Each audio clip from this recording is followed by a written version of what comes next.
We're back. The time is now.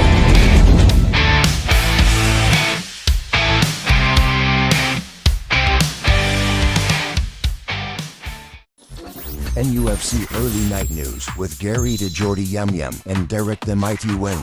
Weekdays from 8 p.m. UK, 2 p.m. USA. NUFC Talk. Well, that's 5 minutes I'll never get back in my life. Yeah, sorry about that, guys and girls. We were having a few technical issues. We were there. It just wouldn't go live. So the American mag in the background sorted us out. So thanks, Chris. Welcome one and all to NUFC Talk. Obviously, myself, Geordie Yam Yam. We've got the Mighty Win. We've got Boki. And obviously, we've got the man, the myth, the legend, also known as the Statman. We've got Merrin. From his own YouTube channel, A Game of Two Halves. Very interesting. Look, if you're interested in that type of stuff, I'm very new to his YouTube videos, but it's something that I enjoy. So lovely to have you on board again, Merrin. Let's get on with the housework and then we can get on with tonight's show. So I'm hoping you guys, obviously the brains at the minute behind the scenes, can come up with the answers of where it's all going wrong. So anyway, welcome to everybody watching across all the platforms. Thanks to everybody that works in the background, mainly Chris, because he's always being asked to do the job. Don't forget, people out there in Viewerland, smash that like button for us. It certainly helps us get further as a channel. Subscribe, it's totally free. Smash that bell for us. You'll get the 30-minute warning that say that we're going live. We're always live, never edited. If you want to support us, you can become a member. It's a small monthly fee. If you've got a question for any of us in the panel, then throw a Q in front of that question.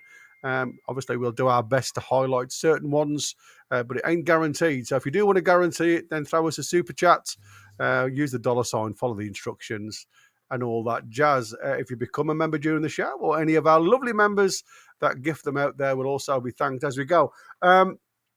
Already, I mean, did you realise, have you been reading some of the stories in the WhatsApp group? I mean, I said it was Merrin who was the man, the myth, the legend. It seems as though it's you, the Mighty Win, that seems to have a lot of followers. It's the only time, having listened and read some of the stories today, Lynn and the like, giving it large. I think Shirley was in there as well.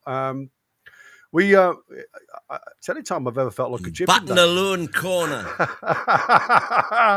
Yeah, exactly. Right then, boys and girls out there in Viewerland, we're going to have because Merrin's on with us tonight, we're going to try and look for some answers. Like I said, it's not something that's easy done. We have got a couple of stories. Wynn's got a couple of videos that he's got lined up for us. So the way I look at it tonight, it's been a bit of the performance. Does it matter? You know, when you look at performances, like I say, it's nice to have a varied look at the way we view the matches. You know, two of us, one does the metrics, me had the coaching experience, I suppose, and you've got somebody who goes to every game live. He's there at St James's Park, and you've got Boki who follows, you know, as much as he can going live, but also he watches everything on TV as much as he can too. So it's just nice to have a varied look at what's going on. And if you look at our season so far, it's been a bit of a roller coaster, if you like, moments of brilliance mixed with some worrying dips in form. So our results. Can you remind me when the moments of brilliance were? Well, I'm just saying, you know, when you look at some of the performances, they haven't been bad performances. We just haven't been able to finish the dinner. You know, it's like I said, you look at the first two games against against Aston Villa. That was an amazing game of football. It's just a shame that we hadn't had a striker on the field of play at the time. And if we had, 3 points would have already been in the bag. Yes, it wouldn't have moved us that far up the table with just that one win. But there has been signs that it literally is that turn in our roller coaster season, if you like, is just around the corner. But our results papering over cracks, or are the performances a sign of something bigger? So I literally wanted to ask you guys at this present moment in time, you know, you've got the, if you look at where we are at this present moment in time, you know, we're in consistent away form, very strong home record. We're doing very well in the domestic cups, and we're doing very well in Europe. So the question to the audience is, have Newcastle's performance matched the club's ambitions this season? Because we've all seen, and there's certain reports out there saying, you mentioned it last night, the dreaded vote of confidence towards Eddie. Confidence. So I went away and I wanted to have a bit more of a look into where Eddie Howe sits on his little pedestal now. Because obviously, is the performances in Europe and the domestic cups going to keep him his job? Now, I know I'm going to go to Merrin because I watched Merrin's last video, and you're still very in favour of Eddie in. Am I right or wrong, Merrin? You are right. I think he's got enough credit in the bank for me. I'm probably more of a patient fan or person in general. I've seen him fix things over the last 4 years when things are going wrong, and it always looks like the grass is greener every now and again. Could we get someone that does this? Could we get someone that does that? But Eddie Howe has proven he knows how to get this team to perform and how to get this team to fix the mistakes they make. The one thing that's new this season, a little bit new compared to previous seasons, is it's another season in Europe. So you have to manage the fatigue element, you have to manage rotation, you have to manage being in Europe and performing in these domestic cups as well. And tactically, you don't have as much time on the training pitch. So these are all factors that Eddie Howe has to learn on the job, because we have to remember this is only his second season in Europe in his whole career. So it's a learning curve. It just depends how much patience you have for a learning curve, I guess. And I've got enough patience to, especially because, like you said, some of the performances have been really good. Some of them haven't been really good. If there's more bad than good, then things start to turn a little bit. But as of right now, only 6 points away from Spurs in fifth. It's not hugely terrible in terms of what we could do this season, but the last few performances in the Premier League in particular have been worrying. Yeah, I mean, there's a part to you of what you've just said there, and I was going to come to the Mighty and the Bokeh with this one. If you look at the Premier League as a whole now, Merrin's just said, you're only 6 points. I mean, you've said it yourself, Win, only 6 points from Champions League positions or European positions, I should say. That's the glass half full view. Yeah, it is. But if you look, and then you've got the glass half empty view, we're only 2 points off relegation. Yeah, but if you go through the season, sorry, Guy. No, I was just going to say, just so I can, try and balance the books here. To me, at this present moment in time, it looks as though we are at the top of the dividing group. And it seems as though if results certainly go against us over the next couple of weeks post the international break, what you have then is, as you always do, a splinter. And it looks as though the top tier are starting to generally move away in one direction, leaving the bottom tier to dwindle a little bit. And I think that is also that added pressure that Eddie Howe has to foresight and obviously try and balance the books a little bit with performances. And that might be a little bit of a negative performance when it goes to against the likes of Man City, because it'll be, I need at least a point. So does that mean now, where we are focused in the league, Eddie Howe now has to just get the results, whether it's an ugly result or what, performance levels have to go down in individual scores, but we have to come together as a team to grind out results now because of that shift of where we are in the Premier League. You can go first with that one. The fact that Man City is the next game, and obviously if we're getting on, there'll be teams below us who'll get a couple of points. I think that could be a good thing. I know that sounds crazy, but I just think we've seen in the past games that we're always supposed to win, we slip up on, and games where we're supposed to have no chance at all, we come good. And I think this could be, especially at home, And I think this could be one of those games. I think there might be a shock in store for a few people when we get back after the international break. Yeah. But much the same as Merrin. It's hard to be patient when you're going through the sort of run that we've been going through, especially performance-wise. And, Eddie's own comments to the effect that technically the midfield hasn't been performing as it can at all. Mm.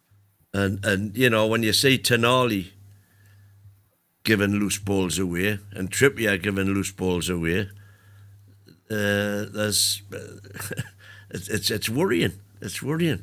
But I'm still inclined to think, and I know Chris will take us to the cleaners for it, but I'm sure that the super Howe criticism is online. It's on social media. And that point, I just say, they discussed this very thing on Talk Sport. So we'll go to that. It's madness. Before this morning, we've been discussing, amongst other things, Newcastle, and whether 4 years into the job, things have gone stale for Eddie Howe. Ali said rightly, in my opinion, that Eddie has too much credit in the bank for fans to be calling him into question. Let's speak to Andy, who's a Newcastle fan. Morning, Andy. Morning, Jeff. Morning, Ollie. How are you, Andy? What are you thinking, mate? I think he has got credit in the bank, but I think things have gone stale, and I think there's no place for sentiment in football, and nice guy Eddie isn't ruthless enough to take us any further forward. He's too loyal to players that shouldn't be playing. Ramsdale's a better keeper than Pope. Lewis Hall should be playing left back. I love Dan Burn. Dan Burn's amazing, but Lewis Hall should be left back. He done the same with Longstaff when he kept him in the team far too long. He done the same with Almiron. He's not ruthless enough to take us where we need to be. We're standing still. Well, I take your point, Andy. Where I would disagree with you, I'm not even sure you've stood still.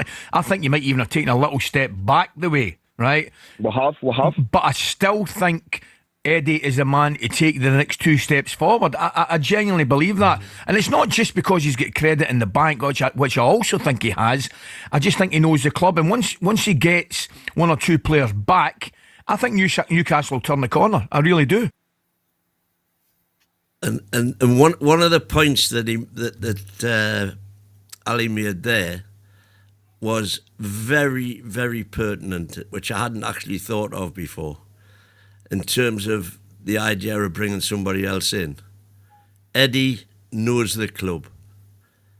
And we all know as Newcastle fans that the only success we've ever had here is when the guy at the top knows the club and he gets the club. Yeah, I understand what you're saying, right? But I've watched Merrin's video, and like I say, Foxy's saying here, my argument is when things aren't going right, and you're playing weaker sides in Europe, because we've seen, Athletic Bilbao didn't really have their strongest team by a country mile. So the levels of team, we still go with the same old 11 that's been around the block that many times. And this year, if you look at some of the metrics, the levels of drop-off by all seems to be twofold. And for me, regardless of whatever people say, you can't have people going into that dressing room, any player going into that dressing room, not being worried whether he's got a shirt this weekend. Because at this present moment, it seems I don't have to put in 80%, but I'm guaranteed to start the weekend. And I think that is my worrying concern. If the players are going in with that mentality every week out, I don't have to perform, who's to blame? As I suspected, Chris is in, and he's obviously on about Andy, who was calling in there. Win, that doesn't sound like a Londoner or an American, so what's your point? We are all fans. Why do you try to divide us? my division wasn't between location. It was to do with online and real life. That was my differentiation, Mark. Couldn't care where anybody comes from, if they're Toon fans. But all I'm saying is that you're seeing a lot more online than I'm hearing in the bars and on match days. Can I just pick up on a quick point, Win? In regards to that, you say that it's better if a manager knows the club. It was Eddie's first and second season not really good. Fantastic. When he took over from Roos, and then his second season when he got with the Champions League, he didn't really know the club then. So I think that's a mute argument. The other few points that I would pick up on is people keep saying we're 6 points off the top 4 or 5 at the minute. If you look at that the other way, it means we're quarter way through the season. By the end of the season, we'll be 24 points off the top 4 or 5. As I say, glass half full, glass half empty. Well, that's it. But you've got to pick up one of these points. And Gary said the team needs to get better at the expense of individual players. I don't think the players are particularly playing well anyway, so I don't see how the players could get much worse, especially not the back four, but the front six. I don't see how they could get much worse. Maybe take Tonali out of that. But are we seeing more of the back four?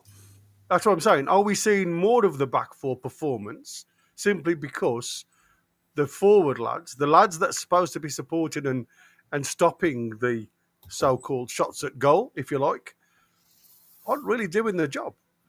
And you know, again, Merrin made some really good points. I mean, just on what I've witnessed, it's an 8 to 10% drop off on our pressing standard. Now, you know, yes, we all know that Bunsey's come in and he's more or less said, because you're working across all competitions now, you have to slow the game down. You have to become more of a possession-based team. But surely you've got to have those players on board to do that style of football. You can't just expect team or players to turn up that have got one thing set in their mind, and that's to chase the ball, literally like a greyhound chasing the rabbit out the traps. You've got to have a plan B. And it seems very much to me now that Eddie is struggling for that plan B. You've got a goalkeeper that's not great with his feet. So if you're going to start playing from the back, have the players in defence got the confidence in the keeper to give them the ball. He has to become that extra defender, that extra possession part of that defence. Has he got that in the locker with Pope? I don't think he has. So why isn't Ramsdale in the game, or even looking like starting? So there's certain conflicts of interest for me when it comes down to how Eddie is trying to present his football now. With the 3-game weeks, yes, he's not got the biggest. I mean, all the lads in the chat there are all saying, you know, you've got to understand, it's only his second visit to Champions League. So he's still got a massive learning curve when it comes to keeping bodies fit, keeping players sharp, and getting the best out of them weekend, midweek, weekend. And that will create its own problems if he doesn't start wielding the sword.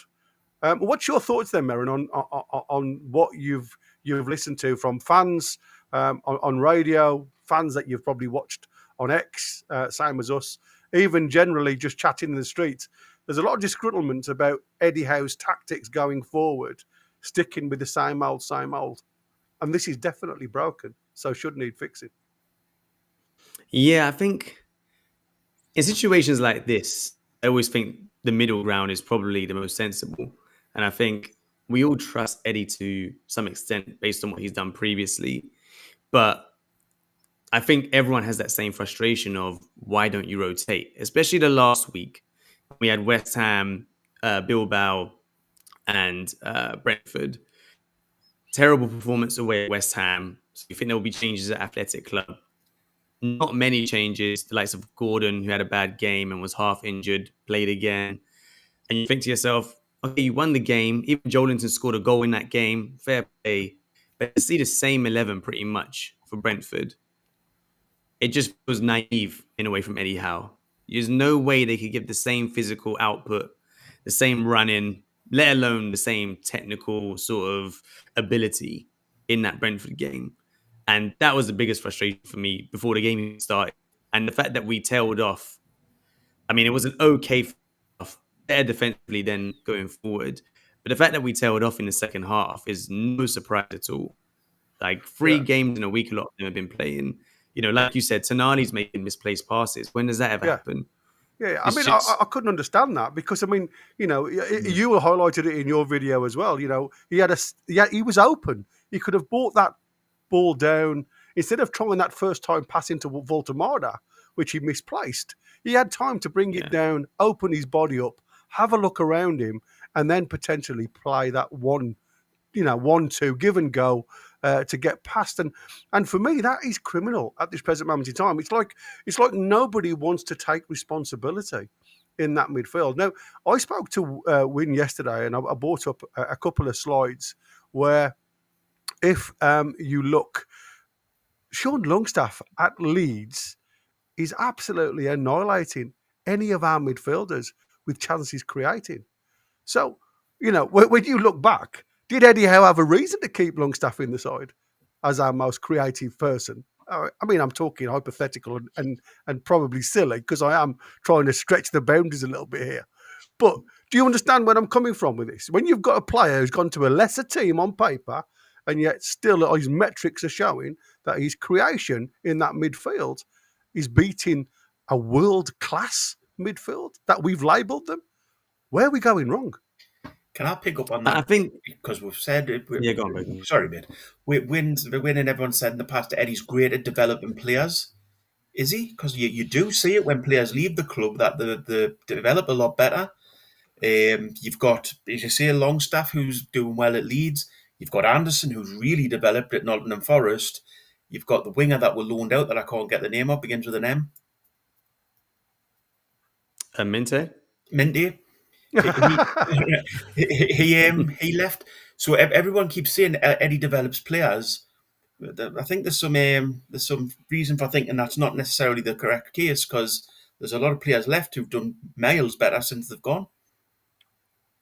I think there's still some players that have developed. You know, the likes of look at Murphy, Almiron when he was here. Murphy 11, 12 assists last season. I think those players also, you know, needed game time and development, especially Mente and Anderson. They needed to play 90 minutes, and we just weren't going to give it to them.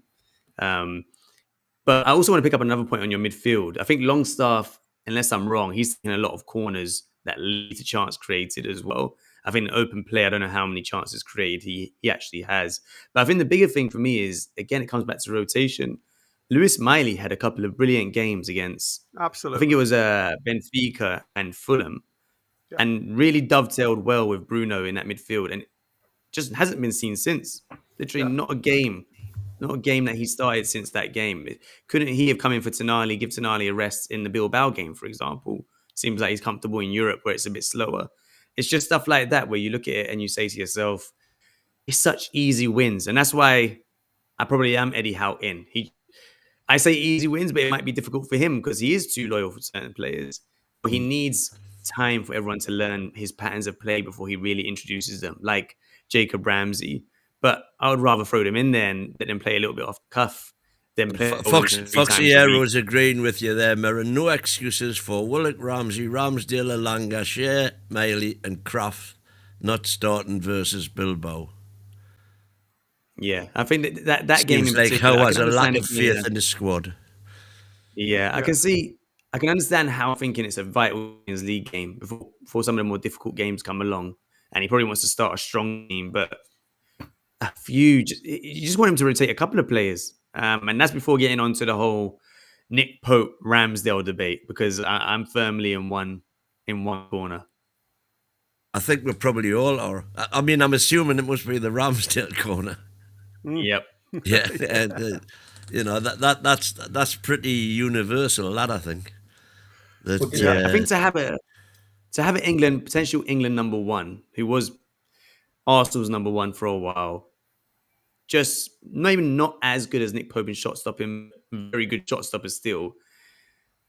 doesn't have a huge difference between him and Pope. And in terms of the playing out of the back and comfort with his feet, is a mile, like 100 miles times better. It's just insane that we don't give him a run. Just to see if he doesn't work out, he doesn't work out. If he does, we've got a cheap future number one that we had on loan for half. Do you think then, when we're looking at it now, do you think Eddie Howe would be criticised more for losing a game, trying something different, or criticised more for staying as we are and losing the game? I think if he did about 5 games ago, he might be criticised. But now, you can't criticise him for changing stuff that isn't working. Something substantial needs to change. It's not just play Jacob Ramsey instead of Jolinton. It's we need a wholesale changes in certain areas. Yeah, I agree. Breaking news, guys, just so you can see on the screen, Dominic Sir has come out and said that Newcastle United St James's Park will host 5 matches at Euro 28. UEFA have confirmed 4 group games on the 12th of the 6th, 15th of the 6th, 17th of the 6th, and the 20th of June. And one last 16 game on the 25th of June. Newcastle is one of 8 host cities of the tournament. And there you go. A nice little picture of Newcastle UEFA Euro 20 host city. There you go. Just thought I'd throw that in. So breaking news, there you go. We will be hosting a few games at St James's Park. So there'll be no work going on, as we know. So let's get back to the nitty gritty then. Yeah. So for me, if you look at the situation where we are now, and we know, like I say, there's been, you can say, certain individuals that just aren't performing. I mean, you know, I've said I would rather see Newcastle play well or grind out an ugly win, right? As long as the lads go out there and try. For me, at this present moment in time, I find it really hard, and I have no excuse to see players half-hearted, not have that drive. I mean, I made a comment a few shows ago saying, are we leaving something in the locker for European nights? Is that European Champions League status now, has that got Eddie Howe's focal point when it comes to motivating the lads to play? And I'll just take Bruno Guimaraes. You know, he's come out and said, I will run through a wall, same as, you know, Burnwood type of thing for this club. Did he put his loyalty, if you like, wearing that badge on his heart, on the shirt, obviously he's got the cup on his arm. Does he put that loyalty to the fans and the team before his performance? We've heard about him not being well before the West Ham game. That's going to drop you off regardless. It doesn't matter how good you are as a player. If you're not feeling 100%, and he's come out and stated afterwards, he felt like he was running with 10 Ks on his back. So he wasn't 100% mentally or physically. So you are on the decline. You know, Joe Linton, inconsistent. Some days he looks fantastic. Other days you're literally playing with 10 players. Now, I know there's a lot of people out in the world of watching Newcastle that love J7. I do. I can't fault the lad for what he's tried to do. But again, has he reached his ceiling, and do we need to kick on? We've got to lose that sentimentality. You know, Tonali, flashes of absolute brilliance. But again, the weekend, where you usually see him go the 4 corners of the pitch, not really covering the ground the weekend. Is that because the internationals are coming up and you've got 2 games close back to back? I mean, we know Tonali's not going to play both of them because he's on a yellow card and they don't want to lose him. But what I'm saying is, are these mental blocks that the players come onto the field with now, are they affecting them performance-wise? Is that the reasons why we're only getting 80% of most plays? Just do this quick super chat, cheers, Warren. Just stick Thanks, with it, Wazza. man. There's nobody else, guys. But where's the jeopardy with the players, Gary? You've said all that, which I completely agree with. And Eddie's seen all that from the sidelines. But where's the jeopardy for them? They still get picked. The same players still get picked week in, week out. So Yeah. he's not. The the worst one was the Brentford game. He should have hooked somebody off there to give the rest of them a shake, and he didn't do it. And he's not learning, and he's not. As I say, where's the jeopardy to these players? There's not one of them going to get dropped. We sit here week in, week out, and we do the team prediction and everything like that. We all see what we would want, and then we'll go. However, what Eddie will actually play is this team, and 9 times out of 10, we're completely right. There's no jeopardy. I think that's particularly the case with Pope and J7. Yeah. We all say we would play Ramsdale, but he continues with Pope, and then we all say we would give J7 a rest, but he doesn't. So it's anyway. Let's just carry on with the talk sport thing. Let's actually take a look at what's inside one of these energy We'll drinks. wait. Starts We'll off wait. with carbonated water, then I don't think it's the players that are there. Our recruitment's been terrible. We spent £160 million on 3 players in the summer, and they're all no good. They're not good enough for our club. Gordon doesn't want to be there. Gordon's bottled it. He doesn't want to be at the club. And we're standing still, and like you say, we're moving backwards. We're not any further forward than we were 2 years ago. Don't get us wrong. He brought us our first win. That moment down Wembley with me and my son will live with me forever. But he's not ruthless enough to take this club forward. Andy, first of all, I would say Lewis Hall's been injured. Yeah. So they're just edging him. They're edging him back in. But I do take your point. I think he plays. Yeah. I think. But what makes you think that Aaron Ramsdale's a better goalkeeper than Nick Pope? I mean, I'm not taking either side, but what makes you say that he's a better goalkeeper? Because I go week in, week out. And Yeah, but you're not seeing Aaron Ramsdale play, are you?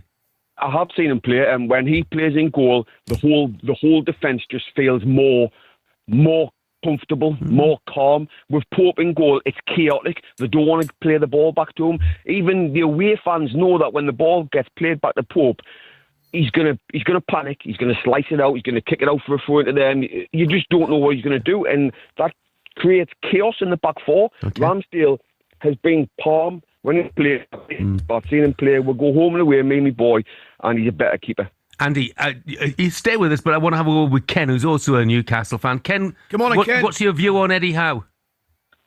I think it's absolute madness that fans are calling him out now. He's probably one of the most successful, nobody is one of the most successful managers we've ever had.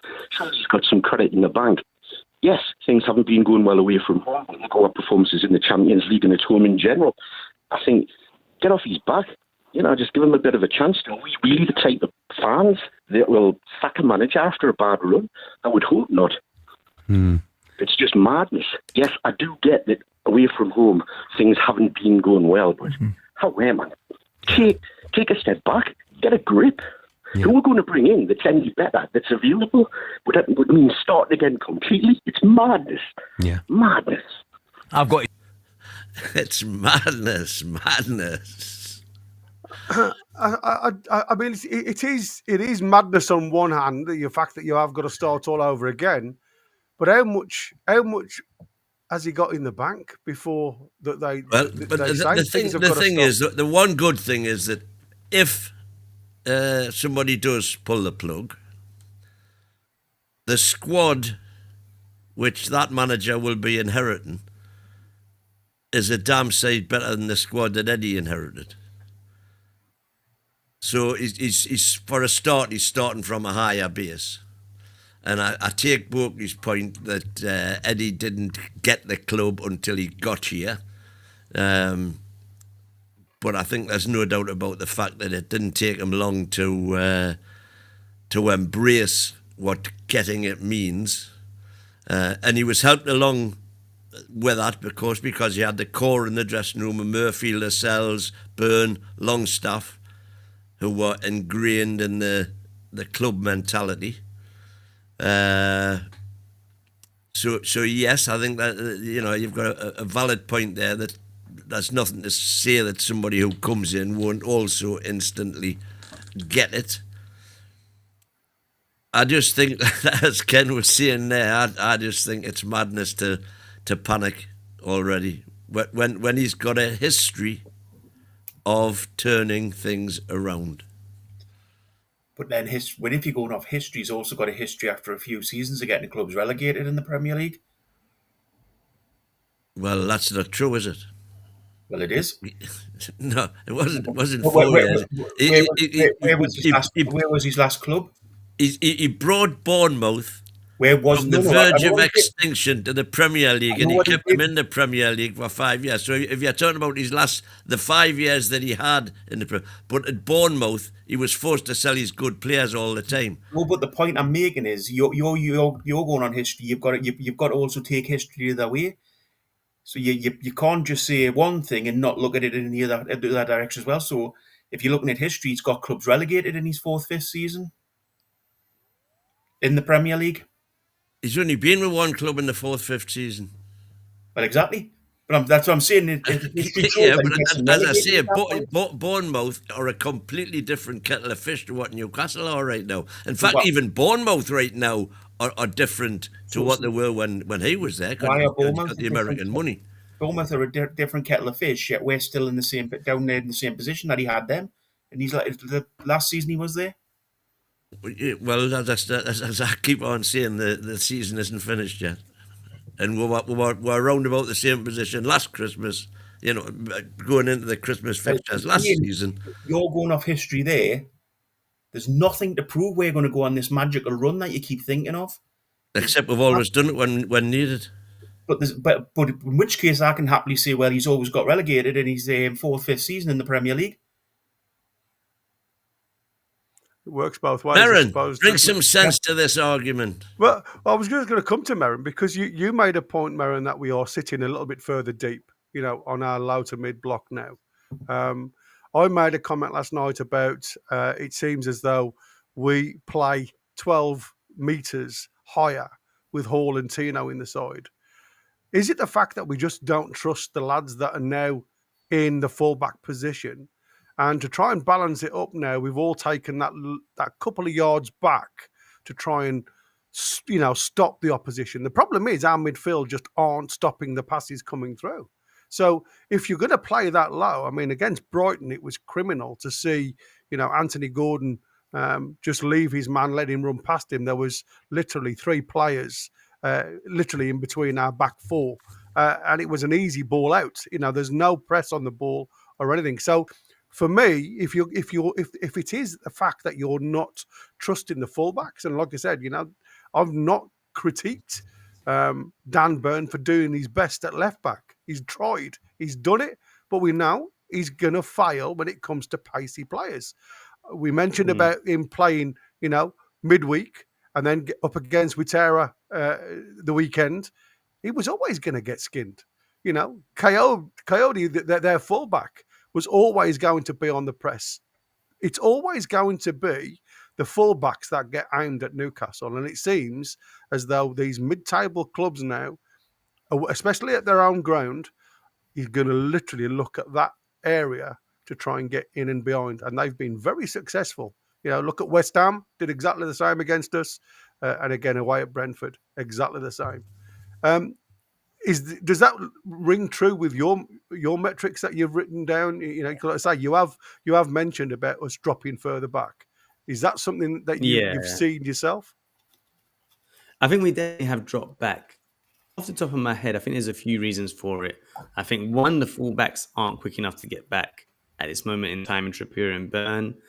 I think we had a lot of injuries in that first Champions League season, and I think Eddie Howe's trying to adapt and something a bit different. He can't just high press all the time because, at least back then we didn't have a squad to rotate. He probably could do some hybrid of it now as long as he rotated, but he's not rotating, so they're not going to do it.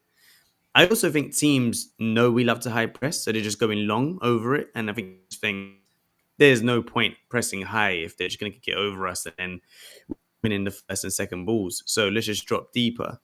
But the main problem is it's a really rubbish mid-block. It's so easy to get through.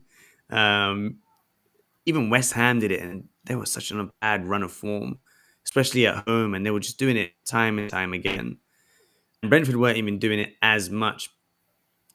It's just something where I think he's tried something new this season. He did it a little bit last season as well. At the end of last season, he tried, didn't he? in the Premier, it actually did work a little bit, but in the Premier League, teams just find out stuff quicker. They do their analysis, they figure out this is what they're doing, and they find a way around it. And it's sort of like a arms race. You have to think of something quicker than the opposition, and when you get worked out, you have to figure out a new solution even quicker that they don't respond to quick enough. So there's a lot of reasons for it, but I think the main three are that the fullbacks conserve some energy, and that teams are going long. They're just going long over a high press, and he hasn't quite worked it out. And I think one other thing that I wanted to mention that, again, I'm going to keep saying I'm Howe in before I mention these critiques, just so people don't get it so I'm confused, but his in-game subs and what he does to change games, it's just not good at the moment. It's just the subs come on too late. It's the wrong subs at times. Sometimes it feels like he's taking off the wrong players. He should have taken off Dan Burn far earlier and just risked cool, just having that little cameo for 30, 25 minutes, even though he's coming back from injury. I thought it would be down to that, but it was down to the fact that he wanted Dan Burn in set pieces. And it's just, that's not a great reason. We're risking having 10 men. I'd rather conceive a set piece and still be 11 versus 11. And his subs when chasing a game in particular, it just feels chaotic. If I was a player going onto the field at that point in time, it just feels like, okay, you're over there. Let's try and make it work, rather than it's been trained. This is where we go when we're chasing a lead. Exactly. This is where you go when you're chasing a lead. But it just feels very chaotic at times. Yeah, it feels like a reactive situation rather than a proactive situation where you get other coaches that make changes. Even if they're behind, they'll make a tactical change where they'll go and put 3 or 4 bodies higher up the field to press the back line, and they all seem to know the job.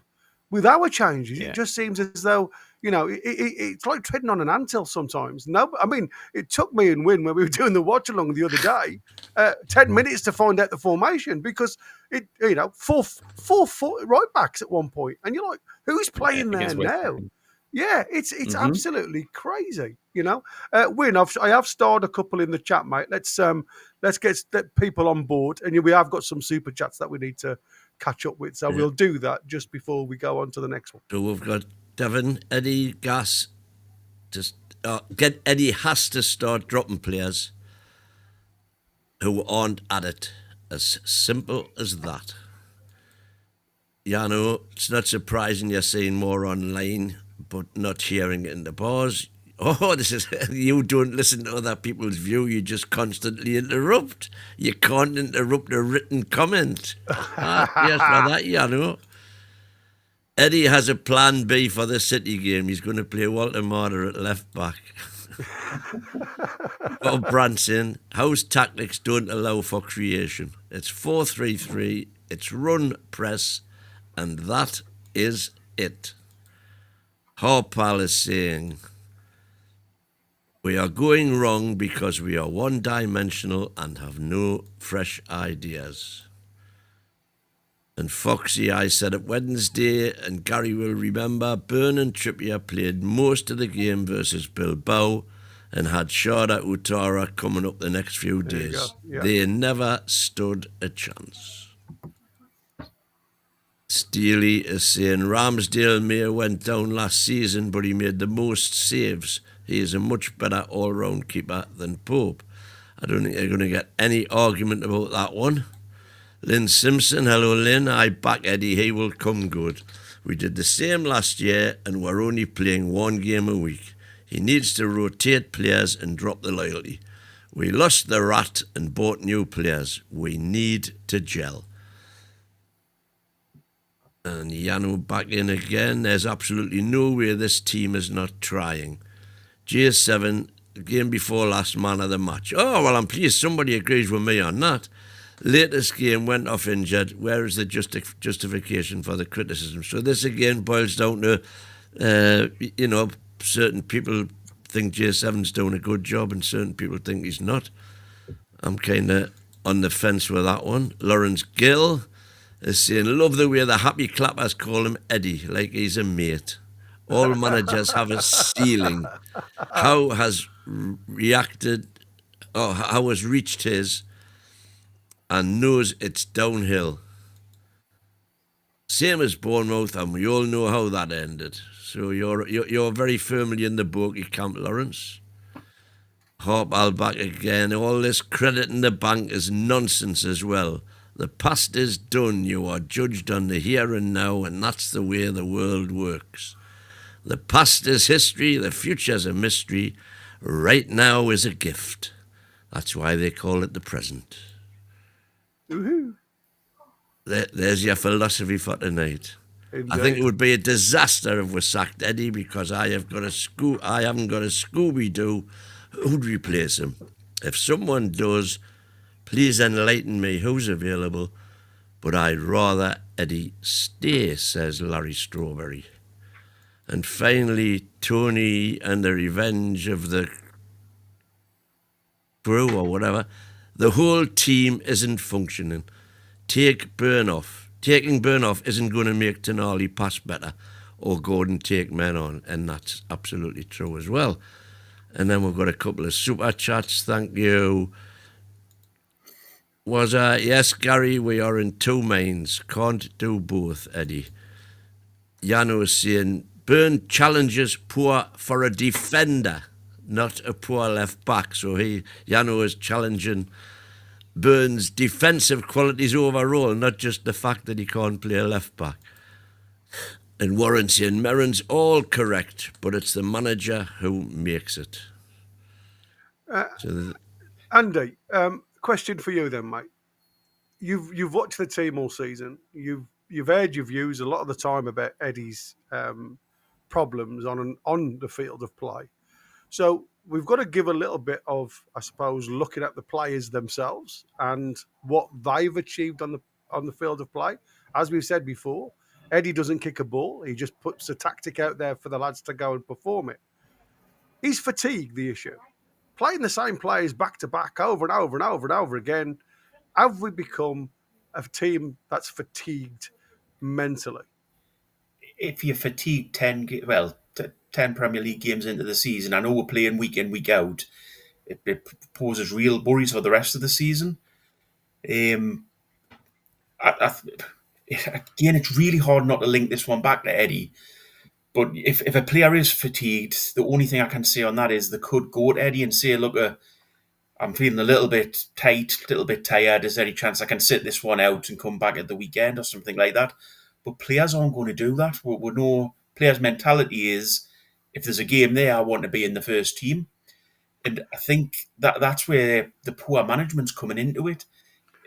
It is down to the players being fatigued, but the only person that can solve that is Eddie Howe and his coaching staff. Yeah. And to be fair, I haven't said all season I want Eddie out. I haven't been an Eddie Howe type of guy. I've criticised him a lot, but it wasn't till this weekend. And to be fair, as I say, I think the big question is, what has he learned over the last two seasons? What's changed? What's changed in his style of management? He's got the squad that he wanted. I understand last season, Wayne and all the happy fans were going along with the fact that he doesn't have the squad to rotate. Fair enough. This season he does, and he's still not doing it. I don't know what the excuse is. Well, the excuse, the reason, not the excuse. You can't just excuse the players. The players aren't playing well. But I think the great man said that if it's one player not playing well, it's down to the player. If it's the whole team beginning not to play well, it's down to the coach. Yeah, that's it, and that's a perfectly reasonable argument to hold. All I would say is the difference between this season and last season is, yes, we have got the squad now, I believe, this season, but we're still in, apart from the one area that we're really failing in, which is scoring goals, and we haven't got the strikers. But when we haven't been using the squad, that's the whole point. I think Gary was making, I was making, and Gary was asking about the players for, and I think the problem is we're not using that squad. He's not rotating players on a regular basis. I don't think even if the midfield is finding their feet and performing, as well as we know they can, we're still going to be struggling until we get a proper finisher on the team. And Walter Marder, as good as he is, as I've said, I think he's a 10 or a false 9, whichever one you want to call it. He's not an out-and-out 6-yard box finisher. And there's numerous times this season when if we'd had a proper fox in the box, we would have scored a few more goals. But again, that relates back to the fact of why hasn't he done anything to change that? He's played the same. Well, because the player that he bought for 55 million's been injured. He hasn't developed the team to change that. The team's still playing the same way as we were with Isaac. He could have changed formation. He could have changed the style of play that we play. He could have moved players, into the same position, have play the same system, but move them into different positions. He's not done that. He's just stuck with the same old. He's just not developing as a manager. What are you I think one say? thing I'll say, I agree. Sorry, you go in. No, I was just going to ask you what you thought. Yeah, I think Boki's points are all correct to me. I think the style of play should be developing by now. The one thing I would say, and it's something Eddie Howe has to prove, is can he style of play and can he do it in a season where there's no training time? So, you're playing a game every few days. He's even said himself, I'm changing things in games. They're learning how to play with each other in games. So there's no training time to do it. And it goes back to the summer where probably out of no fault of our own, we waited to sell Eddie quite late in the window. And we brought in Voltemada quite late. And then you have no preseason with any sort of striker at the club. So you are developing this stuff on the go throughout a season. And that's where I do have some sympathy with Eddie Howe that, a lot of the clubs around us probably had their main targets in early enough to have them in some sort of pre-season games and get them working together. Whereas Voltemada, we started Gordon for the first couple games and then he got sent off and then we had no striker and then we had Suda for the Leeds game. You're trying to do this on the fly with a game every 3 days. That's where I do have some sympathy with Eddie Howe. The one other thing I would say is, even I've said it, last season we did make that sort of winning run around this time in the season, but we didn't have Champions League football. We didn't have, which will probably run until January as well if we go further in the competition. And the training time, we don't have the training time. So can he go on a run like that, especially in a season where all the other big clubs are still getting points, even if they're not playing well? Like Spurs aren't playing great, they pick up points. Chelsea have days here and there, they're picking up points. Liverpool obviously aren't picking up points at the moment, but you probably expect them to be up there. Man City's doing well, Arsenal's doing well. That's 4 or 5 clubs already in the European places. So what do we do this season? What do we even expect this season from this point onwards? This next month and a half, it's probably the biggest in Eddie Howe's career at Newcastle so far in terms of trying to keep the naysayers away. If we can pick up momentum, then he saves himself. If we're still 13th, 14th, lost a couple games in the Champions League, pressure builds. And not just from the fans. The Saudi owners are new to us. We don't know how patient they'll be. So this is all new. Everything is new at the moment. And will they have the patience to stick with Eddie? That's a question that we probably can't answer. What was that? Thanks for the super chat, mate. Brokey, I don't think he has got the players he wanted. Well, he hasn't got the players he actually wanted because they all turned her down. And he's also saying, this Merlin, that's 1 point and there's many more. I don't know what Merlin was saying. Let's have a look. Oh, no, I think he's saying, I think that's Merrin. I think he's saying, Merrin. That's just 1 Not too far away.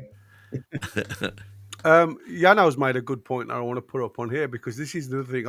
I mean, the reasons why I asked Boki about that is because for me, looking at the 3 midfielders the weekend, they looked like they were running through mud at times. It was just really hard for them to get away from that midfield. And, Henderson, who's probably coming towards his end of his career, looked like he was running the show. Him and Yarmouk were absolutely fabulous in that midfield.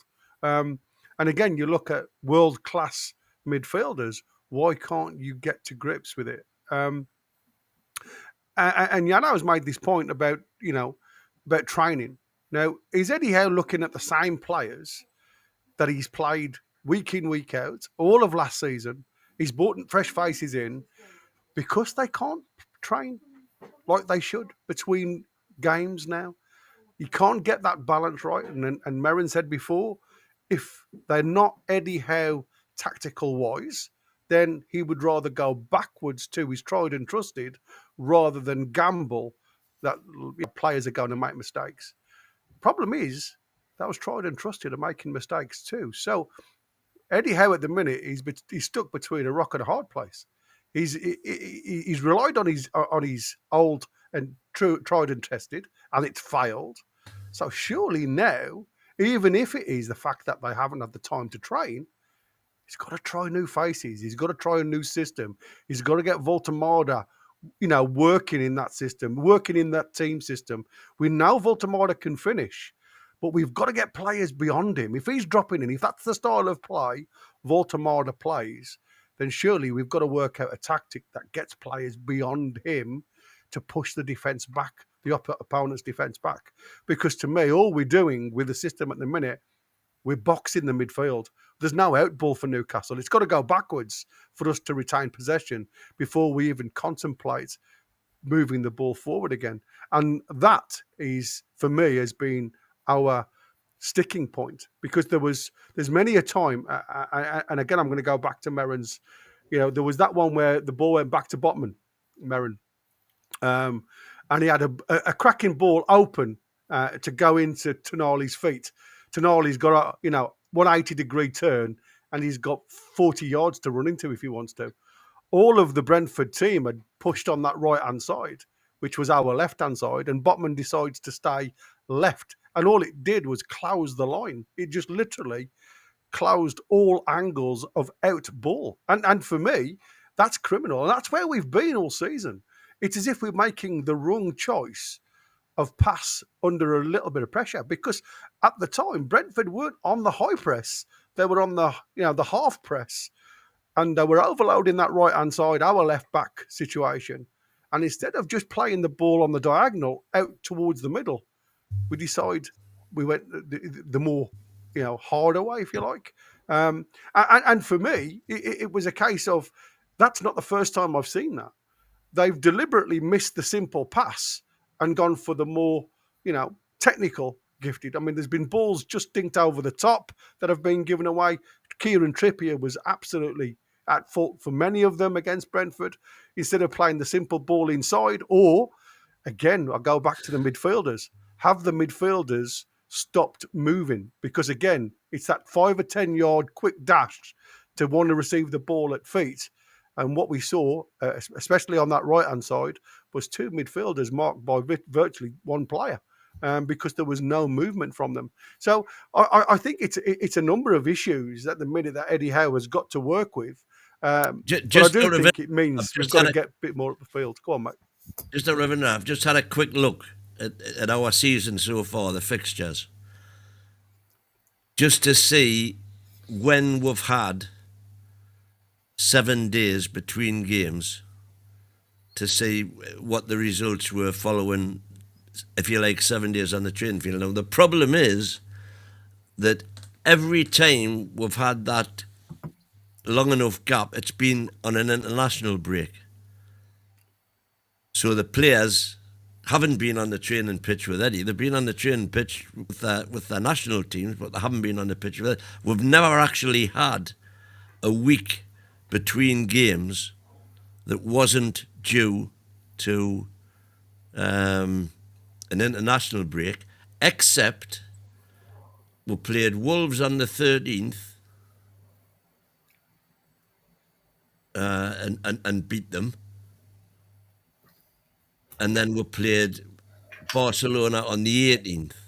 So that must have been what would that have been, a Friday? Did we play Wolves on a Friday night for some reason? I can't remember. I can't remember now. Because I don't think it was. We played Barcelona on a Tuesday, as I recall. Wasn't it the early kickoff on a Saturday morning, 12:30? Sorry, no, because that was at that again, the 5th of October to the 18th of October. We beat Forest and then with a 13-day break to the Brighton game, and we know we performed like at Brighton, so that didn't seem to work. And then it was the 21st, 25th, 29th, 2nd, 5th. You know, we've just never actually had 7 days on the training. However, that kind of validates Merrin's argument, which is, can Eddie manage in Europe? You know, if he hasn't got that training time, lengthy training time on the pitch with the squad to work on what he wants to do, is it that he hasn't got this ability to, I don't know, concentrate the training sessions into something that's going to be achievable? But every manager or every coach in Europe has the same issue, don't they? It's not just Newcastle that suffers this. It just seems, and some are pretty good at it. To be fair, Connor sent me a question. He's also sent me some more breaking news about the Euro 28, so I'm going to go into that first. It's going to be incredible. The city is building a 20,000 fan zone in iconic location to be announced shortly. So there you go, 20,000 fan zone for the Euros in 28. Connor's asked, though, are players scared if they miss a game, they will lose their place? Like Byrne with what happened to Shaw. Because obviously when Shaw got concussed, obviously he lost his place to Chow. He struggles to get back in the side now.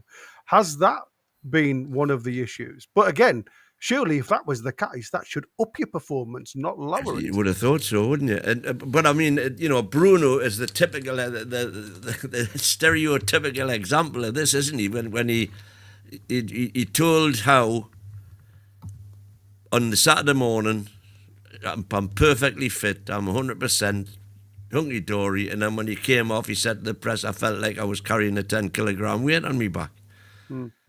So then Howe drops him for the next game for lying to him. Howe turns around and says that, you're me captain, if you're not feeling 100%, you should be coming and telling me you're not feeling 100%, not going out and giving a poor performance and then using it as an excuse afterwards. So the next game, Bruno should have been dropped for that lie to Eddie. But this is the problem now for me, and I think that was the nail on the head regarding that conversation that Eddie should have had with the rest of the team. Now, again, according to a lot of social media reports, the leadership group have all got together and discussed poor performances. And again, if you look at some of those leadership group, they've more or less had to hold their own hand up because apart from Lascelles, there hasn't really been anybody else that's in the leadership group that's come out with flying colours, is there? So I when I read that, I find it like a little bit, tongue-in-cheek. It's like a case of, well, what we'll do, we'll put out on social media that we're working together behind the scenes. But what you're talking about? Because, like I say, are all of you holding your hands up and saying, I'm as guilty as you, so don't worry, type of situation? What are you going to get different in the next game? And I think that is the crucial point. And for me, like I say, as much as I'm not in the Eddie Howe out camp, I'm starting to question, has he reached his ceiling?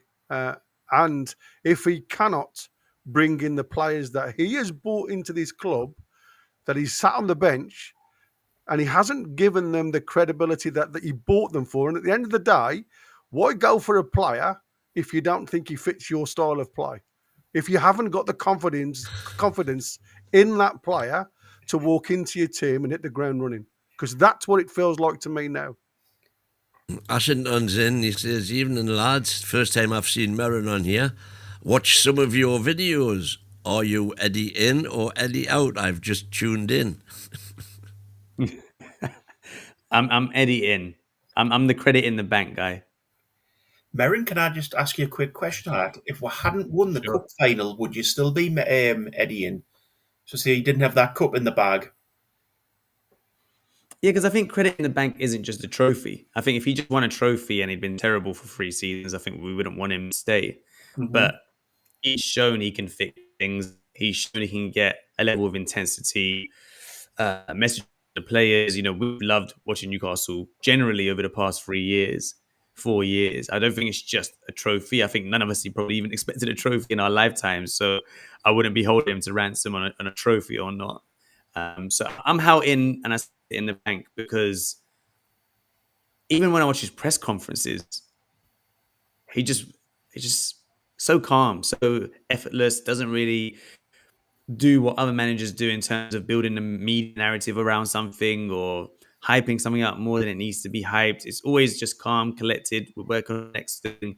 He gives you enough detail to take something away and think, oh, I trust him. And I trust him. I trust him until he gives me a reason not to trust him. It's funny, one of you mentioned a point about, it's probably about 20 other managers, 40 other managers if you include Europa League, that have to manage a European campaign. It's not some fantasy idea that only Eddie Howe has the problem of dealing with. I think one of the key things, when I think of someone like Unai Emery, who we actually nearly got before Eddie Howe, I think there's a difference between a coach and a tactician.